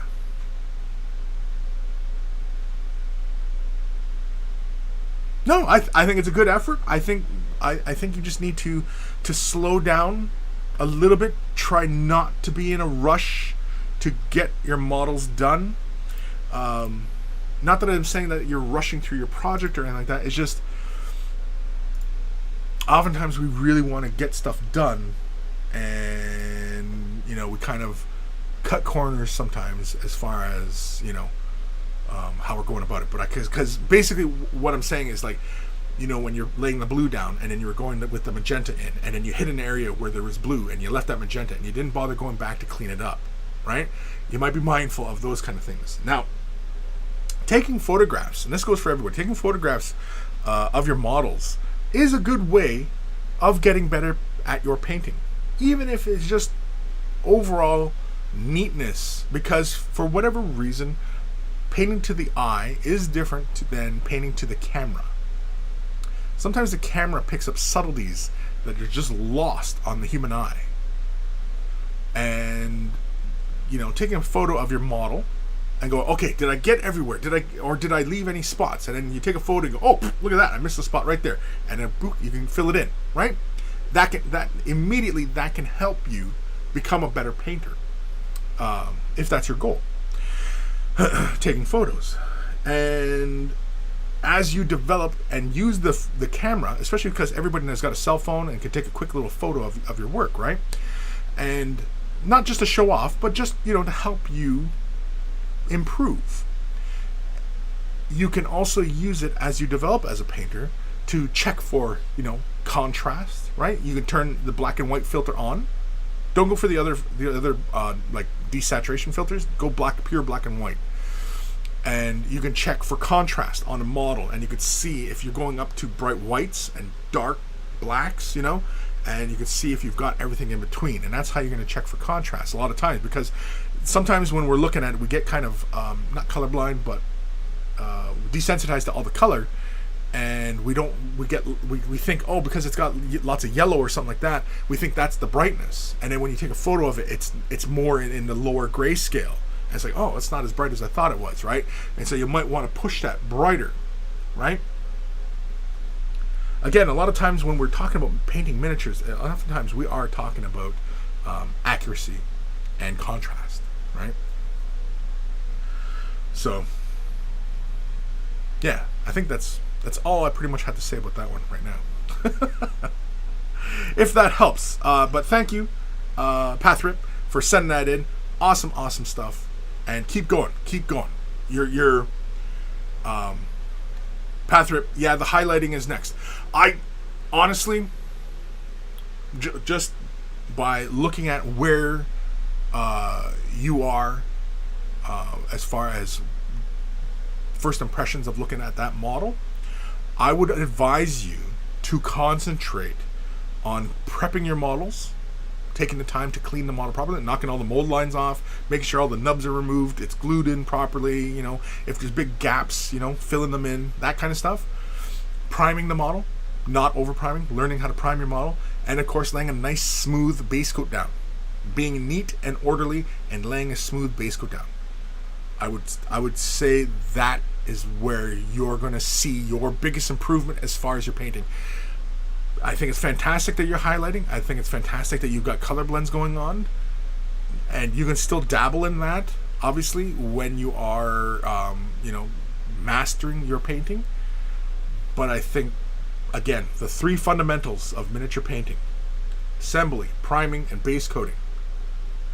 Just as I laid it out, concentrate on those. Once you really start to master laying a nice smooth base coat down, other things start to pop into your brain, like glazing and like getting used to thinning down the color and working with it in various thin consistencies and laying it down smooth on a surface. Again, laying it paint down on a surface and it retain that nice smooth and not without filling in gaps or filling in details or anything like that. That already is a huge bump to becoming far better at miniature painting than learning how to blend, dry brush, and like the highlight, all the highlighting in the world. Mastering that smooth base coat, leaving no brush strokes behind on that base coat, and not obscuring details, because again, that keys into your priming and your base coating, right? Those are the three fundamentals of miniature painting that everybody should master. Yes, you should know how to shade and highlight, and like the way GW basically writes the book about painting miniatures. Anybody can do that at any skill level. Just follow the steps, right? But what I'm talking about is when you want to get better at painting miniatures, when you want to get into glazing and blends and wet blends and things like that nature, learning how the paint functions, learning how your brush stroke matters. Those are the things that GW does not describe in their manuals. And I can describe it to you all the live long day until I'm blue in the face, but it's not until you actually start to really get into that nuanced stuff will it click in your brain. Does that make sense? I hope that makes sense. So yeah. But keep going. It's still early yet. It's still early. There's plenty of daylight, and you can get there. I know you can get there, dude. I know you can. Frantic, watching from Sweden. Thanks for the answer. No problem, dude. No problem. I don't know where the hell I am here. Dark Commission. I like the bold colors. Me too. I love bold colors. Anybody who watches or pays attention to any of my models knows I'm all about bold colors. I love bold colors. Yeah. Dark Commission. The green smoke is okay with me. Sure. I think it would. I think what it was is with the green fire is if there was a bit more of a yellowy tone or lighter green, just knocking so much of that green out of the overall vibe. It was just a little bit much. But again, it was nuanced. But because it looked like he was willing to try blends on the flesh and everything like that, and the wings, that, might as well went for it on the flame and gone either for a very light green or yellow to green, But yeah. Keep playing, keep painting, Keep going, just keep swimming. Just keep swimming, just keep swimming. But where the hell am I? Path Rip. Yeah, I can see a lot more of the big picture. On the big picture, yeah. Frantic. Couldn't agree more regarding the camera. Been dabbling with non-metallic metal for a while, and my transitions have become a lot better by analyzing photos of my work. Yes, definitely. Yeah. Anybody who wants to improve their painting, even just for your own sake, yeah, just take a picture of it and examine it, and it'll show. Because again, painting to the eye and painting to the camera are two different things. James Kent, photos can also help you notice mold lines I discovered earlier. So, yeah, exactly. Yeah, I've done it too. I do it too. I think, I spent all the time cleaning off all the mold lines, and then I start going, and then I put it on the video camera because I'm doing it for tutorials, and it's like, frick, I missed the damn mold line. It's like, and then I have to debate whether or not I'm going to bother going back and cleaning it up, or just say screw it, and hopefully nobody notices. But if you go through any of my videos, you'll probably notice that, yeah, I've missed a few mold lines, even me. Because usually I take the care to prep models properly, especially because I'm filming them, is because I'm painting them for the camera. which you guys are absorbing it through your screens. So you see every boo-boo I make, right? And so, again, that makes you a much more self-aware painter as you work. And if your goal is to become, much better and cleaner, and, if you want to go into, art competitions and stuff like that, then, sure. If that's your goal. I think I've already ranted enough about art competitions. I bought one of those $15 photo boxes from Amazon. That alone made my photos several times better, even if they're still with just an old iPhone. Yeah. I mean, don't knock whatever camera you have and your lighting setup, right? And I think I talked about this last episode. I definitely should do that this week, because now I've got a little bit of a buffer room right now as far as my scheduling with videos is concerned. So I probably can concentrate on making a proper video. And I think I'm going to do a Patreon-only video on various ways of photographing models. And I think I'll showcase many ways of getting it done, because there are many ways, right from short of sitting there like a sketch artist and sketching out the model, but I mean, taking a very simplified photo to really kind of, floodlights and, color temperature, everything like that, right? So I think I'm due to do one of those videos. I did one, I think, a long time ago for Mini Wargaming, but yeah. Path rip. Yeah, the base coating is the stuff I'm practicing at. Space Marines are good for that. Definitely. Any model. Just see, when you start looking at the models as opportunities to expand your technique, your skill, it doesn't really matter what the surface is. But the surface of those models can determine how you paint it and what kind of techniques you're going to employ, right? So, yes, Space Marines are really good for practicing laying down smooth base coats, especially because of the shoulder pads, right?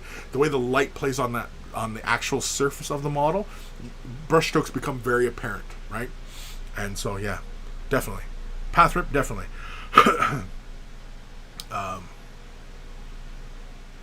But, like I said, the three fundamentals and everything, it'll all kind of... I'm not going to say it's all going to fall into place, but in my experience coaching people, that's the feedback I get. That's when it really starts to click for people. And, oh, okay, now it all starts to make sense, right? Now then glazing all of a sudden makes sense. And glazing doesn't become this super advanced technique, because glazing is just layering, right? Just thin down the paint and you layer it. That's all it is. It's nothing fancy to glazing.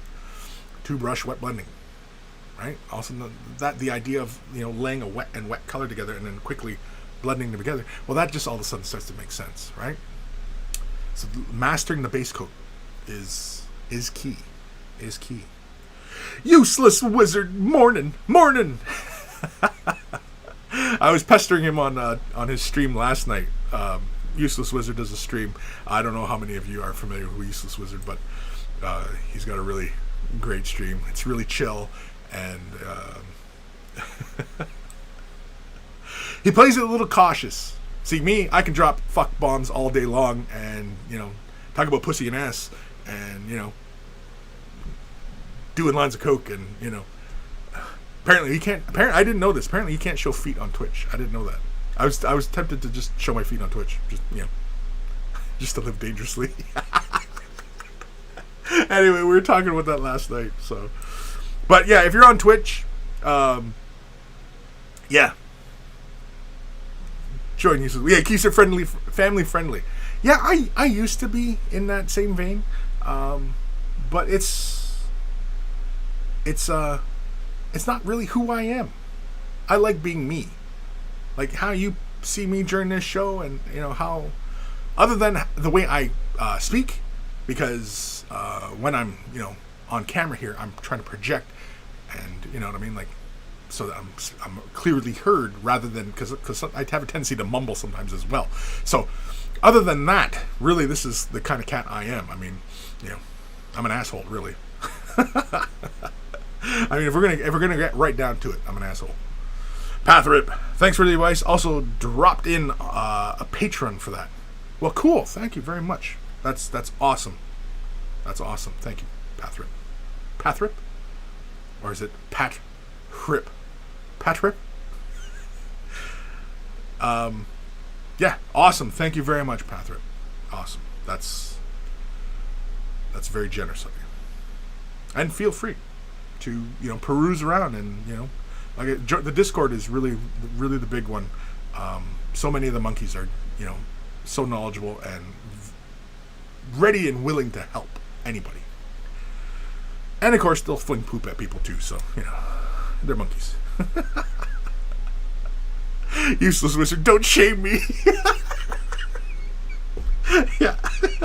Saleswoman from hell, feet are too lewd. Yeah, I know. We talked about this for a while last night, and I was like, okay, whatever. I should just show my feet anyway. Like, oh man. Useless wizard. That's totally fair, and honestly, is the best choice. Honestly, or honesty. Honesty or honestly is the best choice.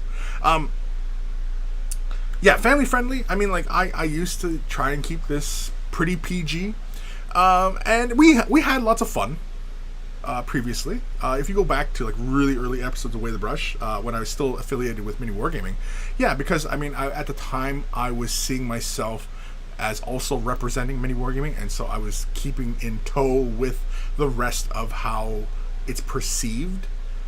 But now that I'm independent and free of that, I can just be myself.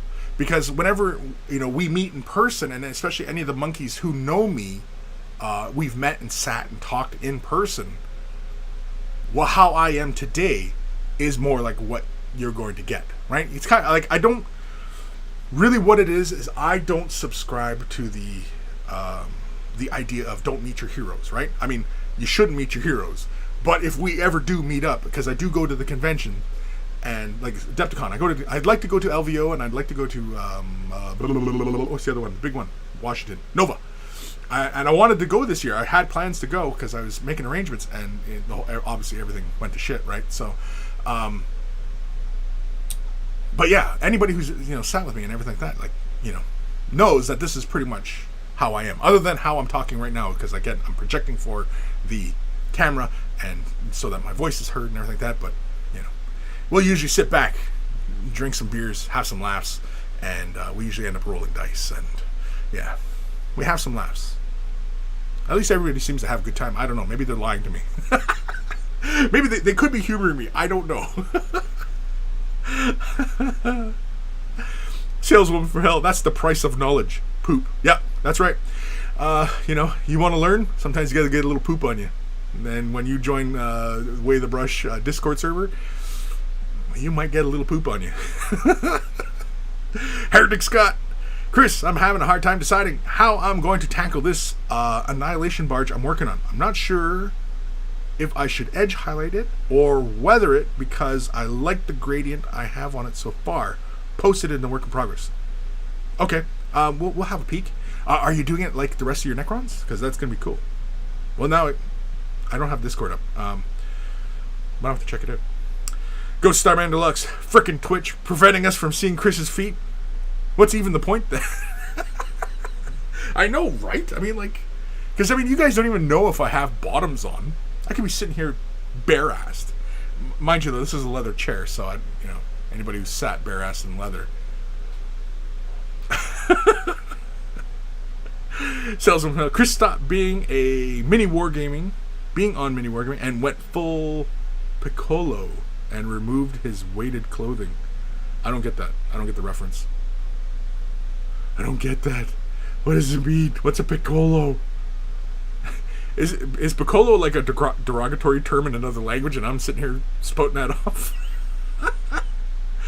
Damn it. Useless wizard, just like my stream, it's all lies. Exactly. When the veneer falls, it's like, oh, you see the man behind the curtain, kind of like. Yeah. Yeah, I mean, like, yeah. I mean, my setup is, I like to keep it pretty real. I like to keep it real, man. Word. Kids still say that, right? Word. I never use that. Heretic Scott. Yeah, I'm kind of going for that vibe. When I initially was assembling it, I was thinking of Jabba's sail barge. Oh. That's cool. Saleswoman from Hell. Dragon Ball Z. Sorry. Oh, yeah. No, I don't get that. I never got into Dragon Ball Z. I like anime and stuff like that. Even my daughter, who's huge, because she loves JoJo, and she's been crushing Naruto. She joined Naruto late, and she's been crushing that one. But yeah, she is not into Dragon Ball Z either. Maybe that might be the next thing she gets into. I have no idea. But I never got into Dragon Ball Z. I don't know. I mean, I was into like Macross, and more of the cinematic efforts. Akira, Ninja Scroll, Vampire Hunter D was one of my favorites. What's some other ones? Princess Mononoke. Yeah, all these classics, man. James Kent, Legend of the Overfiend. Oh, Fist of the North Star. That's another one. That was another classic.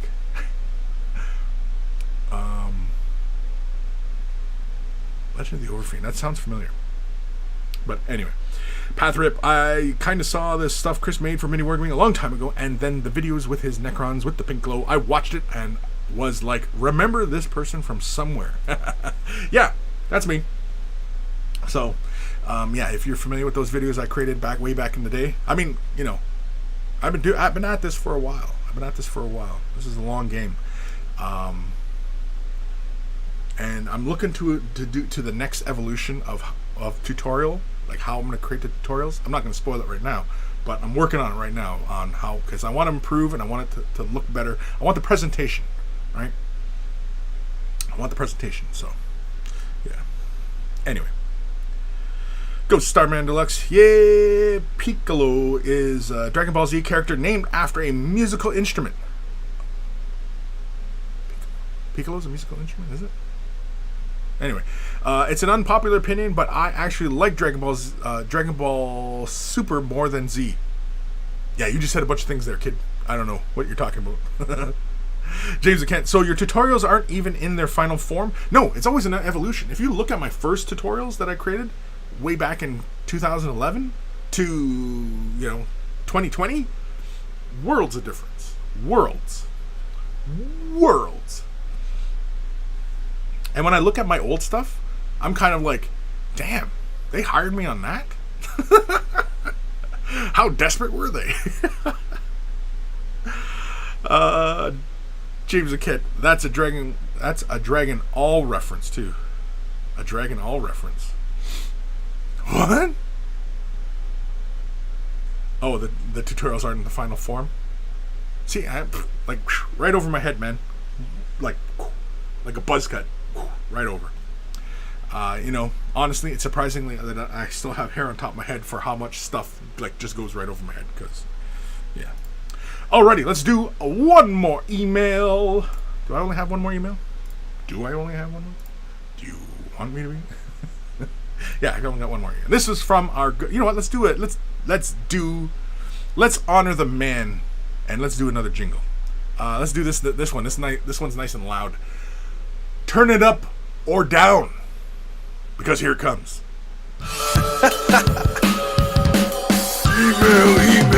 Email time. Email time.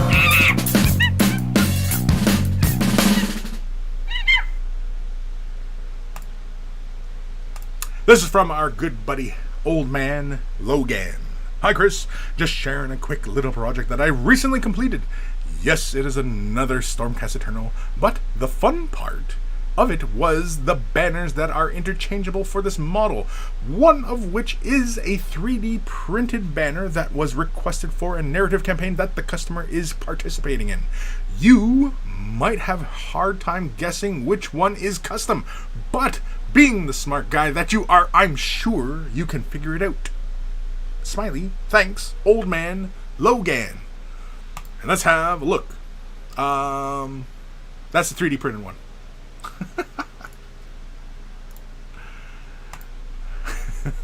That's really cool. I like it. I like the start. That is it. Silver or stark white? It looks like the bolts might be silver and the comets are the white.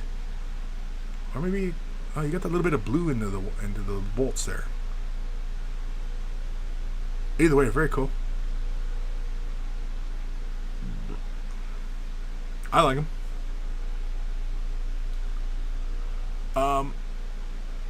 Oh, this is the custom. This is the custom right here. This is the custom. Yeah. You know why? You know how I know that's the custom? Because it doesn't look like an official G-Dubs type of Sigmarite comet. That's why. Right? I don't know. Really nice work on the orb on the in the moon. Really nice work there. I like that.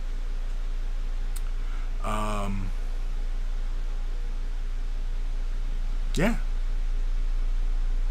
And this is for commission, or is this for yourself?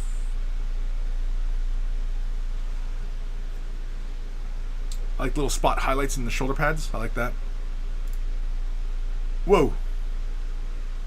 Oh, this is the custom piece right here. This is the custom piece. Because why would a Sigmarite be holding a big orc head banner thing? Right? I don't know. I give up. I no longer care.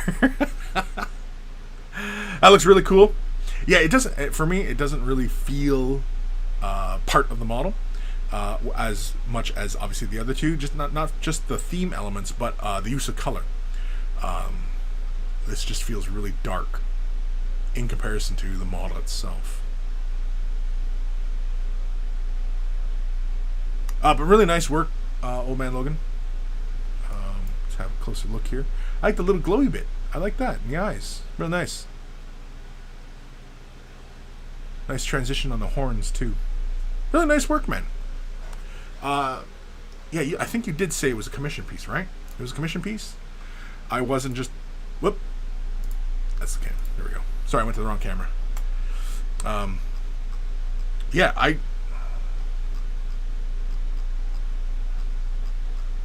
have no idea.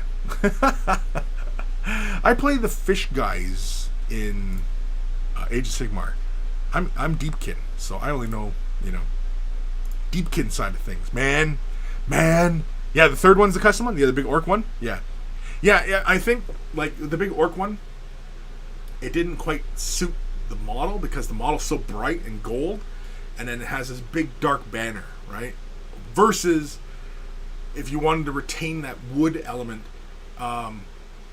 painting the wood like it was light wood, right? Kind of like, how like maple or, birch, like kind of looks, or it's a very, very pale color. Something like that, just to retain that vibe throughout the whole model. Or even painting it to look like gold, so it fit the rest. I don't know if that banner is supposed to stay part of that model, or if it's for another model you just threw it in there just to throw a monkey wrench at me. I don't know, but yeah. Very cool though. I like it. Dr. Xanta's plot twist. They're all 3D printed. Yeah. Oh man. Oh, it is commission. Okay, yeah. Well, I don't. Ebenflow, your last comment there. I don't know what the hell that means. I don't even. Man, I don't know what that all means. You're throwing these Dragon Ball Z references at me. I'm like, I don't know what that means. Goes to Starman Deluxe. Could see this guy taking the orc banner as a trophy. Yep. Intimidate the remaining orcs and show how much of a badass he is after kicking their asses. Definitely. Right? It's a trophy. And he just smacked some orc warlord, and he's, showing them who is boss, as it were. I get it. It makes total sense. Okay, what time are we at here? 10 minutes after. We're 11 minutes to overtime. We're 11 minutes overtime. Okay, hold on. Old Man Logan. Lighter wood. That's a great suggestion. Customer needed it for a custom narrative where the Stormcast had to carry an orc banner for a temporary truce. Interesting. That's interesting, yeah. That's a fun little narrative bit. Yeah. Dark Commission Kris, did you get my second email? No. Second email? Is that like second dinner? Yeah, there was... Oh, I skipped it. Because I probably saw it, and yeah, I went past it. Okay, last email. Last minutes of overtime here. This one is from Dark Commission, and it's, "Hi, Mighty One. This is the group shot of the Scale 75 bust that I have done so far, considering that I showed the Captain Ahab bust way back in episode 216. I think they show remarkable consistency of painting style and quality. These are my favorite series of busts, and Scale 75 are my favorite producer. I'm going to get more, so watch out for them coming up in the future. I will also get some cube-type plinths for them, which I want to decorate with brass cogs. Cheers, John, aka Dark Commission." And here is a group shot of the fellas. Well, not fellas, because there's... Whoop. What the hell? Oh, I know what I screwed up. There we go. Sorry, I messed that all up.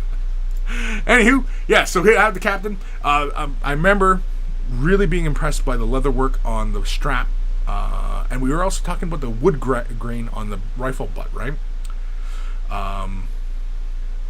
Yeah, definitely. I mean, like, the vibe is consistent across these.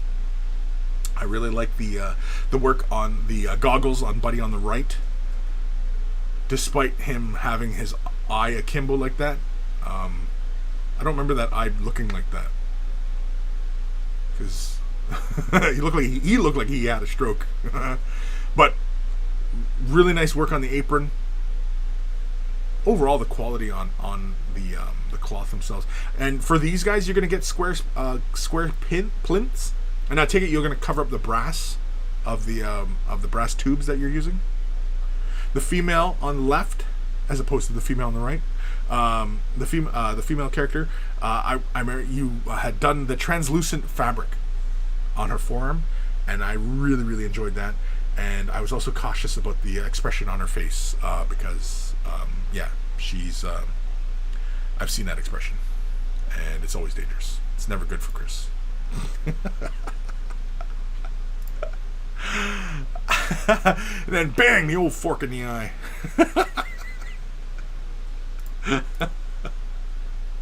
But thank you, Dark Commission, for sending that one in. Awesome stuff. Yeah, I like the group shots. Really nice work. Yeah, and I assume you're gonna get the square plinths for them. Is that what we're talking about? We've looked at those models before. Again, the female character is really fun. I really like that. I like that you did the translucent fabric on that. That's to me that piece stands out just for that effect. Because you know what, I've been talking about it for ages, and I still have yet to actually do it myself or even demonstrate it. And yeah, and in fact, a model that I was toying with, where is it? Oh, it's this one here.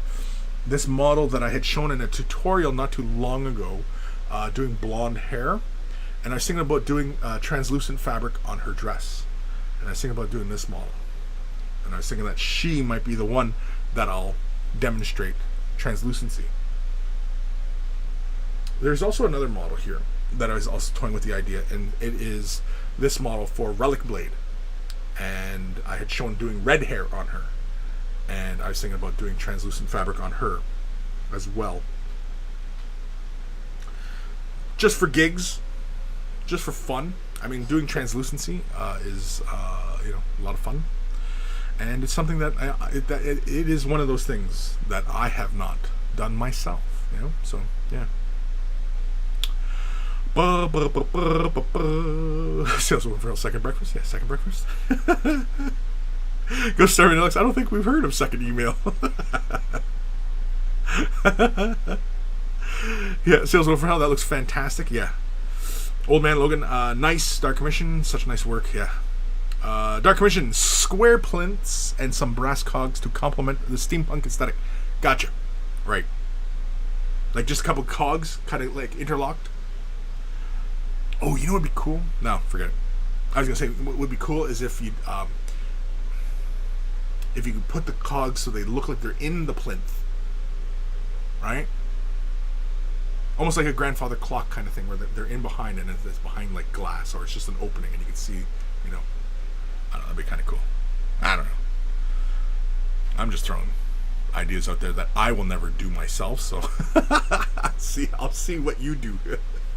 And I'll say, oh, that's a really great idea, and then I'll steal it. Because good artists borrow, great artists steal.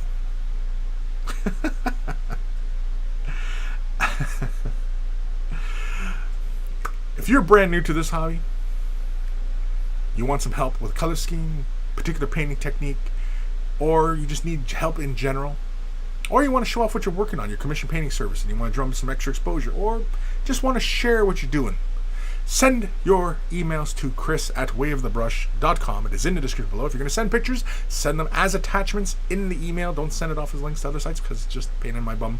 So please don't do it. And of course, huge thank you to everybody who currently is sending emails. And, again, this show, it's all about helping you guys. So, if I don't get emails, I don't bother doing the show.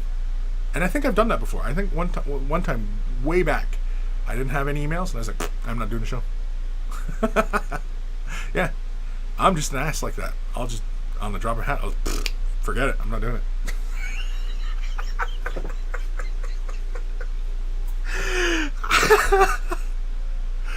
Also in the description below is a link to wayofthebrush.com. Central hub of all this silliness has links to all the social medias as well as Discord. Join us on Discord. It's a lot of fun. We keep the conversation rolling there 24/7 as there's monkeys all over this planet and they're in different time zones, and they ask the questions whenever. I see some questions like 3 a.m. Kris, how do I do this? I was like, it's like 5 hours old, and I'm like, that's like 5 hours old, but okay, well, here we go. We're starting a conversation.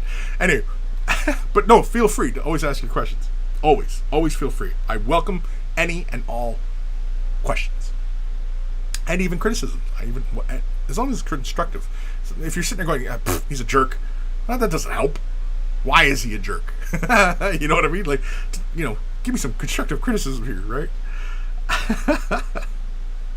So, in the description, wayofthebrush.com. Of course, wayofthebrush.com, t-shirts. Want to help support the cause? Look like a connoisseur of all that is good and holy in this world. They're wearing a Way of the Brush t-shirt. And of course, if you've purchased yourself a shirt, send a picture of yourself in your shirt, and I will add it to the Monkey Shrine.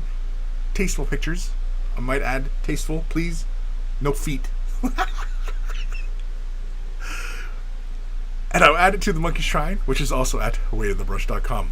And of course, you'll also notice a link for Patreon. I'm independent these days. It is how I keep the lights on and keep this channel going and, continue to inform and entertain. And yeah, so huge thank you to everybody who is currently supporting. And of course, there was somebody who joined up today, Patreon. Huge thank you.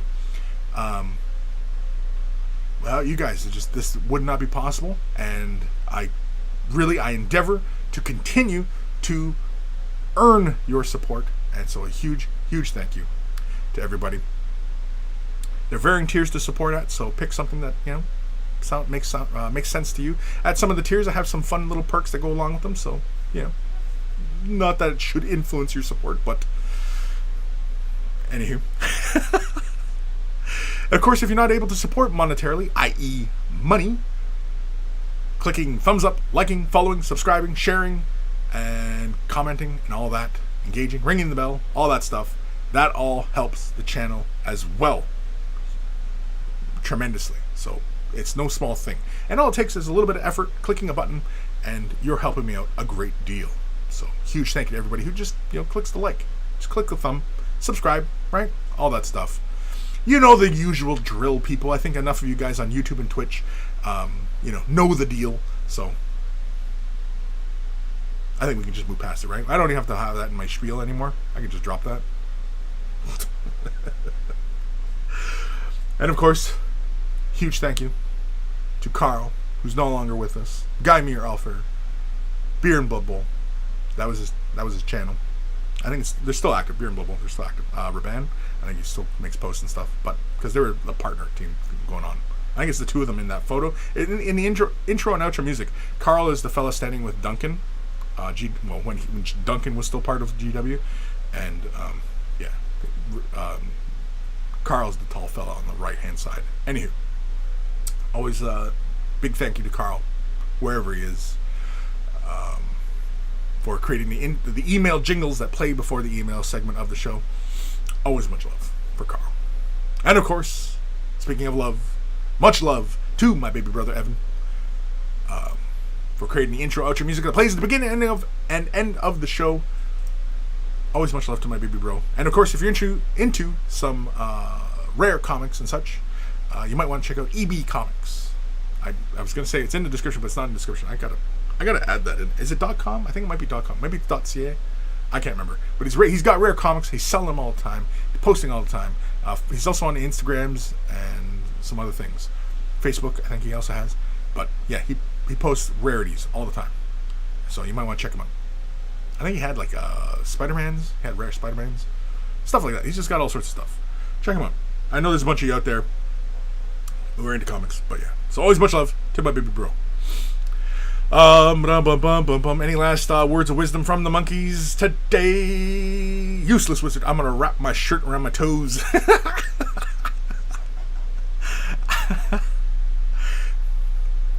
That's you just hit it on the head, wizard. Twitch slippers, right? So you can show your feet in Twitch streams. Wearing a slipper. But they're clear, so you can see the feet. I don't know. Saleswoman from Hell. Feet are the tastiest, full of flavor. Captain Rel. Tokibus lives? Tokibus? I don't even know what that means. What does that mean? Ghost Star Deluxe. Are we allowed to send pics of Minnie's feet that we've painted? Interesting. Is that a loophole? Is it a loophole? I don't know. Saleswoman Hell. Next week, nothing but pics of Minnie feet.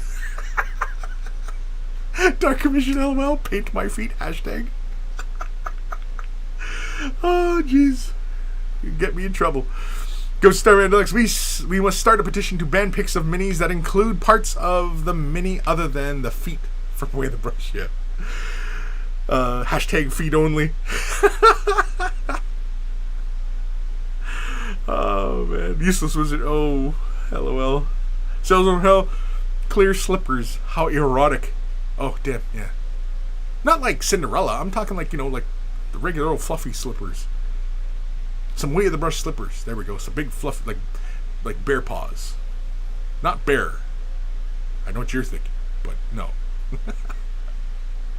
Not bear and cub type slippers. I'm talking about like proper bear. Not proper bear, but anyway.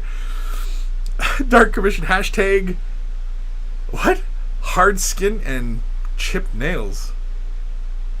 What's that? Salesman from Hell, monkey paws. There we go. That's it. See, it was staring me in the face. Thank you. That's it. Thank you, Piehead. Monkey paws. Monkey paw slippers.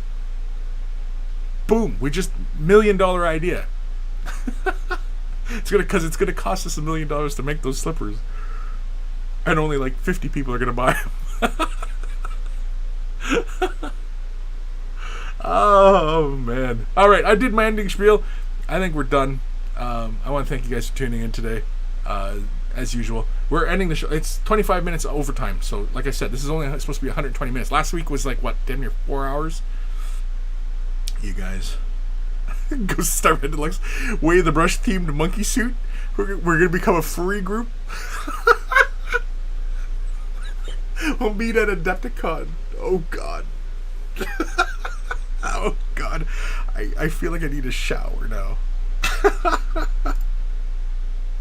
I'm getting the hell out of here. You guys enjoy the rest of your Saturday. Do I got stuff to do? I think I might have chores to do.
All right, so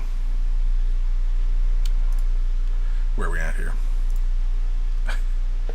we wait until all the saps clear out. Dark Mission, worst insult I heard when I was posty. I heard two blokes, and one said, "Did you meet his first wife? She was all hard skin and chipped nails." Go Starman Deluxe, works every time. We back. Pog. What's Pog? Like Pogs, like those little, like that version of Tiddlywinks. Is that what we're talking about? Ghost Starman Deluxe, sap clearance appears to have been successful.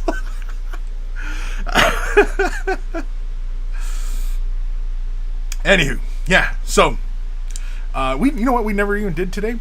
We didn't really even talk about GW releases. Usually we have like a little segment where we kind of, talk about what GW is offering today.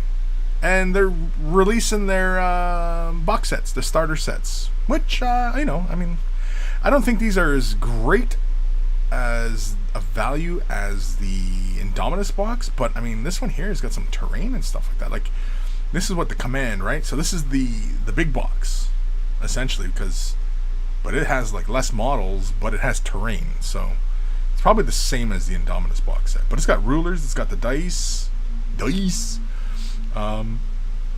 Yeah. Elite Edition's got the big box terrain thing. I don't know what the hell that is. It's got what looks like the same amount of models. It's got the rulers though, and Recruit. It's got even less. You know what? That's actually probably not bad. Oh, how much do these even cost? Oh, look at this. It's even got paint sets. What do you know? They're little footballs. That's everything you need to paint Space Marines and Necrons. Well, at least if you're going to paint them like the box art. Oh, look at the little mold line cleaning tool it gives you. It's like a stripped down version of the big one. Huh. Isn't that interesting? Like it looks like it fit on your keychain or something. Huh. Nice little paint sets. Comes with a couple Marines, a couple Necrons. Pretty cool. Battlefield expansion. Okay. So I wonder, is GW giving up the Realm of Battle sets? Is that what it seems like? Going for more for these cards and rather than like kind of the big tiles, right? Or are they still going to do the tile stuff? How much are these sets anyway? I don't even know. Let's have a look. Did I switch cameras here, or am I? You guys can see all my windows. Okay, no. I thought everybody could see all my windows. Oh no, his bookmarks clear as history. Okay, so this is Canadian. Hey, that's not a terrible deal. This isn't terrible at all. Or is it? Okay, so I'm looking at the Canadian prices here. Let me go back to this window here. I'm on Canadian. And it is for that Command Edition, which all that terrain and those models, which is not as much as the Indominus box set, but you're getting terrain. It's pretty much the game in a box for $195 Canadian, which mean it's probably like about 160 US or something like that. I don't know. Then the Elite Edition, $119. Again, it's not a lot of. It looks like about the same amount of models as the Command. It just doesn't have all the terrain. And then, of course, there is the Recruit Edition, which is only $60, which is basically those models versus each other with some dice and rulers, and you get playing. That's not horrible. Is it? I don't think it is. I don't know. What do you guys think? Is that complete crap? Look at this. You can buy even the Command Edition Battlefield expansion set. Add upon it. Got the paint sets. Come with minis. Like, realistically, like, you could buy, say, the Command Edition, if you were brand new to this hobby, right? You buy that, you get the big rule book, you get the little auxiliary stuff, you even get the transfer sheet so you can put the pretty stickers on your models, and then you pick up, like, one of the paint sets, or even both paint sets. Isn't there a combo set? Or maybe it was just this one here in the middle. Anyway, you get that, and, I mean, like, you're ready to go. You're into Warhammer 40,000 at that point, right? that's not horrible. I mean, like, I'm not saying it's a steal. I don't know. I haven't really examined it yet, but like the first one, I think is pretty darn good for $195, considering that the difference in the Elite Edition from the Command Edition is $70 ish, $75. No, $55. No, $75. I know math. And you're getting terrain and the rulebook, which is, the rulebook alone is $80 Canadian. So you're basically getting that terrain. So you might as well skip the Elite and just get the Command. And you're going to get a big frick off rulebook and terrain. You're going to have, like, you have everything you need in that box. Whereas, like, the Recruit Edition's kind of dipping your toes in. But if you're like, no, we're getting into the hobby, Command Edition. We're getting the Command Edition. I don't know. That's how it looks to me, anyway. Where am I in these comments here? Hailbop, $50, $99, $165 US respectively. Yeah, $50 US to just, like a little box game. It's a board game, essentially, right? But you're getting the full taste of 40K. You're not getting, it's not the full course meal. It's more like, heading to your pub and getting a bit of bar food. That's what the Recruit Edition is. It's kind of, dipping your toe in kind of thing. Whereas going for like the other two is more like going for a meal kind of thing, right? Does that make sense? People still eat. I don't know. Hailbop, I guess. No idea. Go start my notes. The thing I'm most excited for of today's stuff is the Necron paint set. Bit over £20 for 3 warriors, a brush, and a bunch of paints that I mostly don't have. Yeah, exactly, right? I mean, like, you see your value where you want it, right? Yeah, because, I mean, like, it has the Tesseract Glow. It has the Rune Lord Brass. It has the Cryptek Earthshade, or no. Yeah, Cryptek Earthshade Gloss? Or is that Agrax Earthshade Gloss? Oh, it's Agrax Earthshade Gloss. Okay, Agrax Earthshade Gloss. It's not the Cryptek Shade Wash. Right? Yeah, it's Agrax, sorry. Yeah, I'm looking at the big picture of it. And a brush. A starter brush. Whatever that is. Oh, and it's even got the technical Astrogranite, so you can do your bases. You got everything you need. Right? You base coat in your Rune Lord Brass. Do an edge highlight in Rune Fang Steel. You give it a shade wash of Agrax Earthshade. You base coat the gun with the black. You use some Tesseract Glow to bring out the glowy bits. And you base it with Astrogranite. Yeah, it's everything you need right there. That's it. That is it. And you get a couple Necrons to play with. The Heretic's got its super secret monkey hole. Old Man Logan. And you can get the terrain by itself if you already have the Indomitus. Yeah, and if you already have Indomitus, you can just get buy the terrain. Although, I mean, the terrain is, what, like $100? Wow, it's $100 Canadian, but let me see here. I gotta still keep kind of bobbing my head around here. It's 110 Canadian for the pipes and those wall sections. And that big drum doodad thing in the middle, I don't think that is produced in any other kits. I don't think any other kits have that. But I think the wall sections are from other kits, and the pipes are from other kits, or other box sets or whatever, right? But it gets you some terrain. It gets you in the game. You're in the game at that point, right? And for a lot of people, that's all they want. They just want to get into the game. You know? Everybody just wants to be accepted. Ghost Star Analytics, did you see something about GW selling mystery boxes? Not in North America yet, if I recall, but seemed neat. Yeah, the mystery boxes, yeah, it's definitely. I mean, once they start getting shipped and people start looking at them and there's reviews and stuff, yeah, then we'll see. But yeah, I don't really go in for loot boxes. I don't know. I'm not much of a gambler, really. That is what it is. I'm not much of a gambler. When I'm spending my hard-earned money on something, I want to know what I'm getting. And if I don't get what I was expecting for my hard-earned money, yeah, I revolt. Hail Bop. The Recruit Edition is about the price of a 10-man troop box, 3 to 5 elite box, and you get a 10-man Necron unit and HQ Warden. So either way, you're paying for a squad and getting everything else. Yeah. I don't think it's a bad deal. I was expecting them to be a little bit like the Indomitus box or higher, right?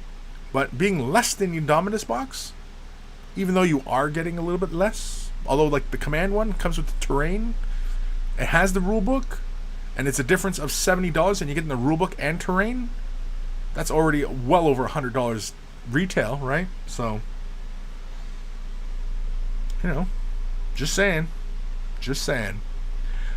I don't have stock in it, so I can't say, oh yeah, it's a really great deal. I mean, but Go Starman Deluxe. The cheap one is McDonald's, the medium one is a meal at a chain restaurant, and the expensive one is a meal down the pub, and Dominus was the Christmas dinner. Yeah. Yeah. Dominus was Christmas dinner. That's pretty much it. Hail Bop. The dome centerpiece is new, but the pipes used are compatible with the Sector Mechanicus pipe connections. The pipes are new too? I thought they were from that set. Okay. Samuel Sanfratello. Oh snap! I missed this live. Howdy y'all. Howdy y'all. Feller. Dark Commission. Have you seen the Scale 75 Kickstarter for the range of contrast paints? Yeah, I did. That was a while ago. I don't know, has that stuff gotten shipped? I don't even know if people even been getting those paints yet. But yeah, I did see those paints. They looked interesting. I mean, everyone they're trying to cut in on G-Dub's action, really. I mean, but again, I mean, like, that's why I don't really lose my shit over new paint lines and stuff like that. Like, this company's producing this yellow, and I mean, like, there's 10 different yellows, right? I mean, like, they're all water-based acrylic paints. Big freaking whoop, I realize everybody wants to get in on the action, but I like it when somebody does something different. That's why I make this comparison all the time. Like Turbo Dork. Nobody else was doing colored metallics, which is why I'll talk up Turbo Dork, because they're doing something different. I'll encourage that. I encourage things being different. That's why, like, the Necrons, new Necrons, I'm seeing tons of really fantastic new Necron paint jobs. Fantastic. Love it. Space Marines, all I'm seeing is the same friggin' stuff all the time. Boo earns. Necrons, I'm seeing all sorts of crazy color schemes, different techniques being employed, all sorts of stuff. Fascinating. Interesting. Love it. Space Marines, snore. Ghost Star Medics. I think the mystery boxes were confirmed to give you the value of twice the price you pay, but for the box, and that all the mystery boxes in a given place were the same. So just like if it was like a box of Space Marines, you got like 10 boxes of Space Marines. Good God. Ghost Starman Deluxe. We'll check the Warcom article. Okay. Old Man Logan, I have not received my Scale 75 contrast yet. I just got one of the color sets to try them out. Yeah, I was toying with the idea, but when I saw the videos and stuff like that, I was like, nah. Ghost Starman Deluxe, the content of your supply drop is dependent on where you are in the world, so if you get multiple sets, you'll get the same stuff. Okay. Ghost Starman Deluxe, and yes, you save 50%. Then why not just offer a discount, right? If they really want to move product, because I mean, like, if it is a way of clearing old stock, then why not just have a big sale? Why not just do a blowout sale?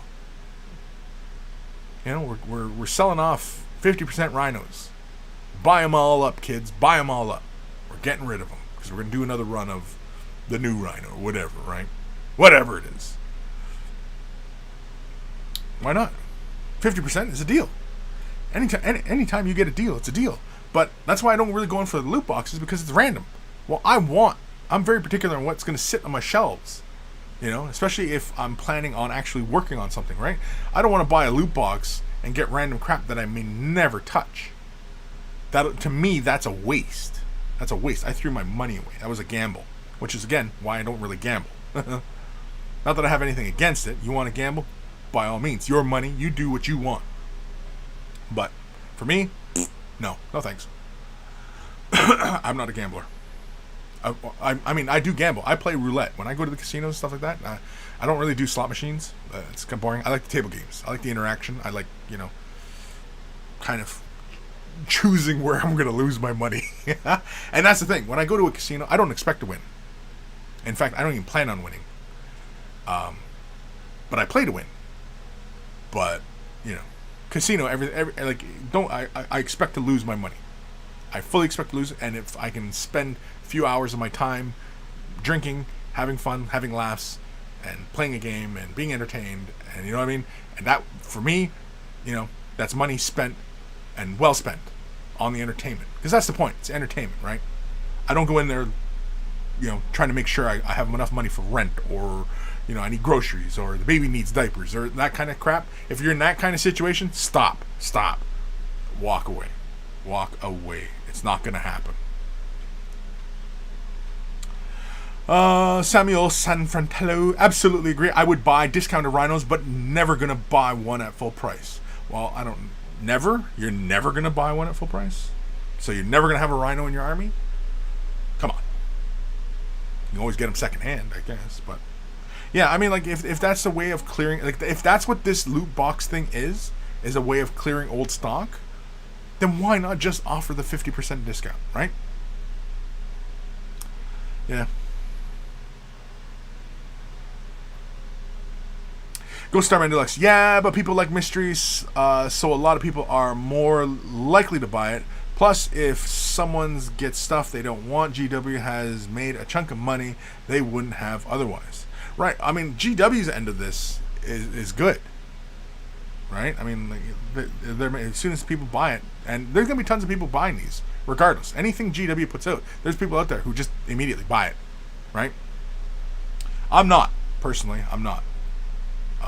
I'm very specific. I get excited for stuff, and sometimes I buy stuff on a whim, but I'm not in that demographic where everything that GW produces, I'm in. I'm already on board, right? I'm not in that category.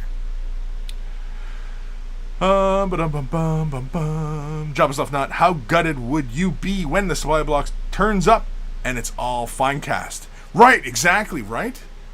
Oh, man. Could you imagine? Somebody definitely would lose their shit on that.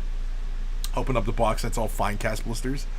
Oh my god. Especially somebody who is avid against fine cast. And they were big on social medias. That would be hilarious. Old Man Logan, we talking about supply crates or these mystery boxes? Something else? No, they're just loot boxes. Apparently they're just loot boxes. I don't know. I have no idea. I've never really looked into it, so I can't say. Really, my opinion is I'm just talking out my ass at this point. Holy man, here's the name. Matteo Alexandra? Because there might be stuff that people would not buy otherwise. Sure, right. That's what it is. If people aren't buying it, then this is a way for them to clear their stock, right? If that's what this is. And is this really the model in which a lot of businesses do clearing their old stock, is creating these loot box systems and shipping this off? And I get random crap for half the cost. Well, spending half the price is a deal. But if it's half the price of shit that you weren't going to ever buy, is it really a deal? Like, if I was never going to buy whatever particular model or whatever product, and I bought into a loot box that was going to give me crap I was never going to buy, is that a deal? I'm asking, is it? Old Man Logan, because supply drops weren't available this time around in the US and Canada, so yeah. Again, I mean, like, I'm not the demographic for this kind of product. I'm I'm not excited about them. I would not buy them. Now, if it was something like, say, a lottery, where I buy a $5 ticket, or like a raffle, I buy a $5 ticket and they draw it, and I win the prize of, X amount of dollars worth of models, then I might enter that. But if it's me spending, $100 and getting, $150 worth of models that I never would have bought in the first place, to me that'd be a waste.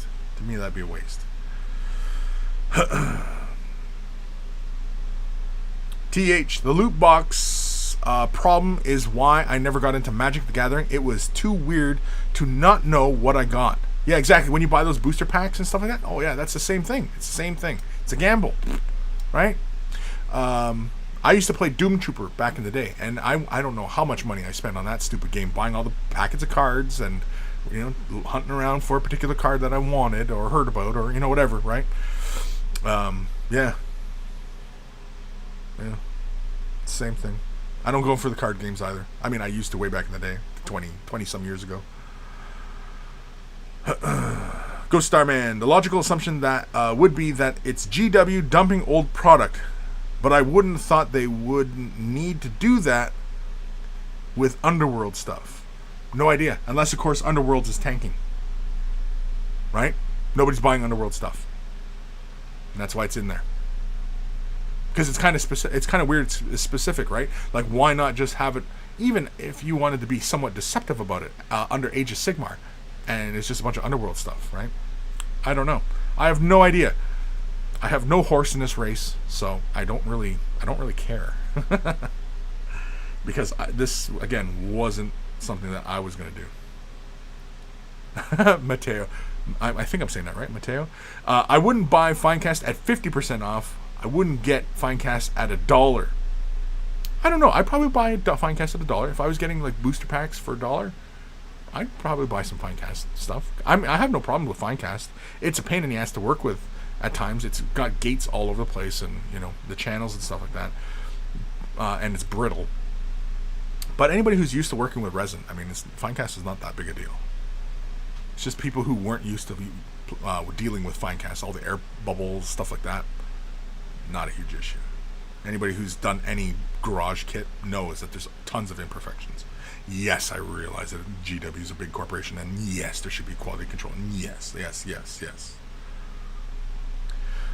Samuel sent from hello. I pre-ordered the Mephiston model back when it was being promoted. GW sent me the older version rather than sending the updated one. Very disappointing and eye-opening.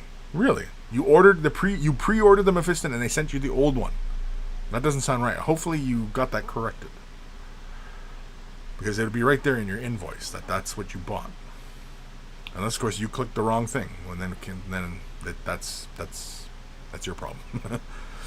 Andy Ritchie, next version of Underworlds is only a few months away, and they will have some of the Night Vault stuff on the website, so it'll be that. They usually retire a few warbrands as well.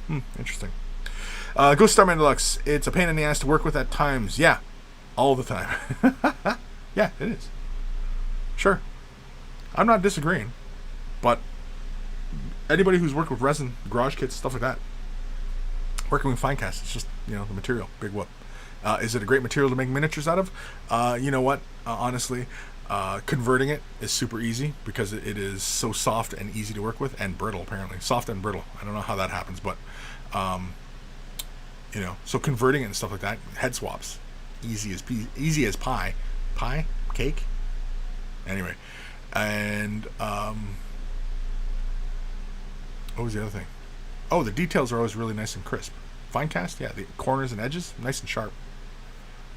But yeah, it's light. I think that was the main thing was that they were looking for something really light, because at the time they were looking to swap out pewter miniatures, and so they went for the resin route. They went for something that was really light, because obviously at the time I think shipping rates were jumping up, skyrocketing, and of course shipping pewter, you can imagine how heavy that is. Imagine the shipping costs on that, right? Because it's all got to get moved by boat.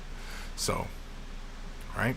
So they were looking for a low-cost solution, and it ended up being a PR disaster, because people who weren't used to working with resin or other materials other than plastic had a hard time dealing with this fine cast stuff. And yes, people were complaining about all the bubbles and stuff like that. But anybody who works in resins and other materials other than styrene plastic is used to these things. Any modelers who worth their salt is used to those imperfections and knows that there's imperfections. Dark Commission. The Great Lakes Warrior I gave you nearly didn't get done. I kept it for months because there was a big imperfection in the resin of the hat when I eventually scraped it and smoothed it out really easy. Yeah. Heretic Scott. Oh, I see. I just thought they continued to make fine casts even after plastic was a thing. No, it was to replace their pewter line. Yeah, fine cast was to what replaced all the pewter miniatures. They got rid of pewter. They went fine cast. That was the whole point of fine cast. They rolled it out. And of course, the cost of that technology change is obviously always passed on to the consumer. So the prices went up. And I think it was around that time too, was the price went up. So they changed technology, the price went up, and the material was something that the vast majority of people were not used to using, and so it was a huge revolt, and everybody bitched and whined. What are you going to do? What are you going to do? But yeah, that's all it was. Because at the time, shipping costs were skyrocketing for bringing material overseas and everything like that. And obviously, those big cargo containers of boxes of... And I think way back in the day, wasn't there a story about how one of the cargo containers went to the bottom of the ocean full of product, which delayed some release? Something like that? I remember that a few years ago. There was some big hullabaloo. Hullabaloo? Hullabaloo. Not hullabello. Holla. Anyway, what time are we at here? Holy cramolies, this is long after show. This is a long one. But we were talking about current events. We were talking current events. And previous events. Previously on Weight of the Brush. I was thinking of actually making one of those. Like in episodes, previously on, such and such. Anyway. Alrighty, it's time to go. I'm done. I already did my closing spiel. Yeah.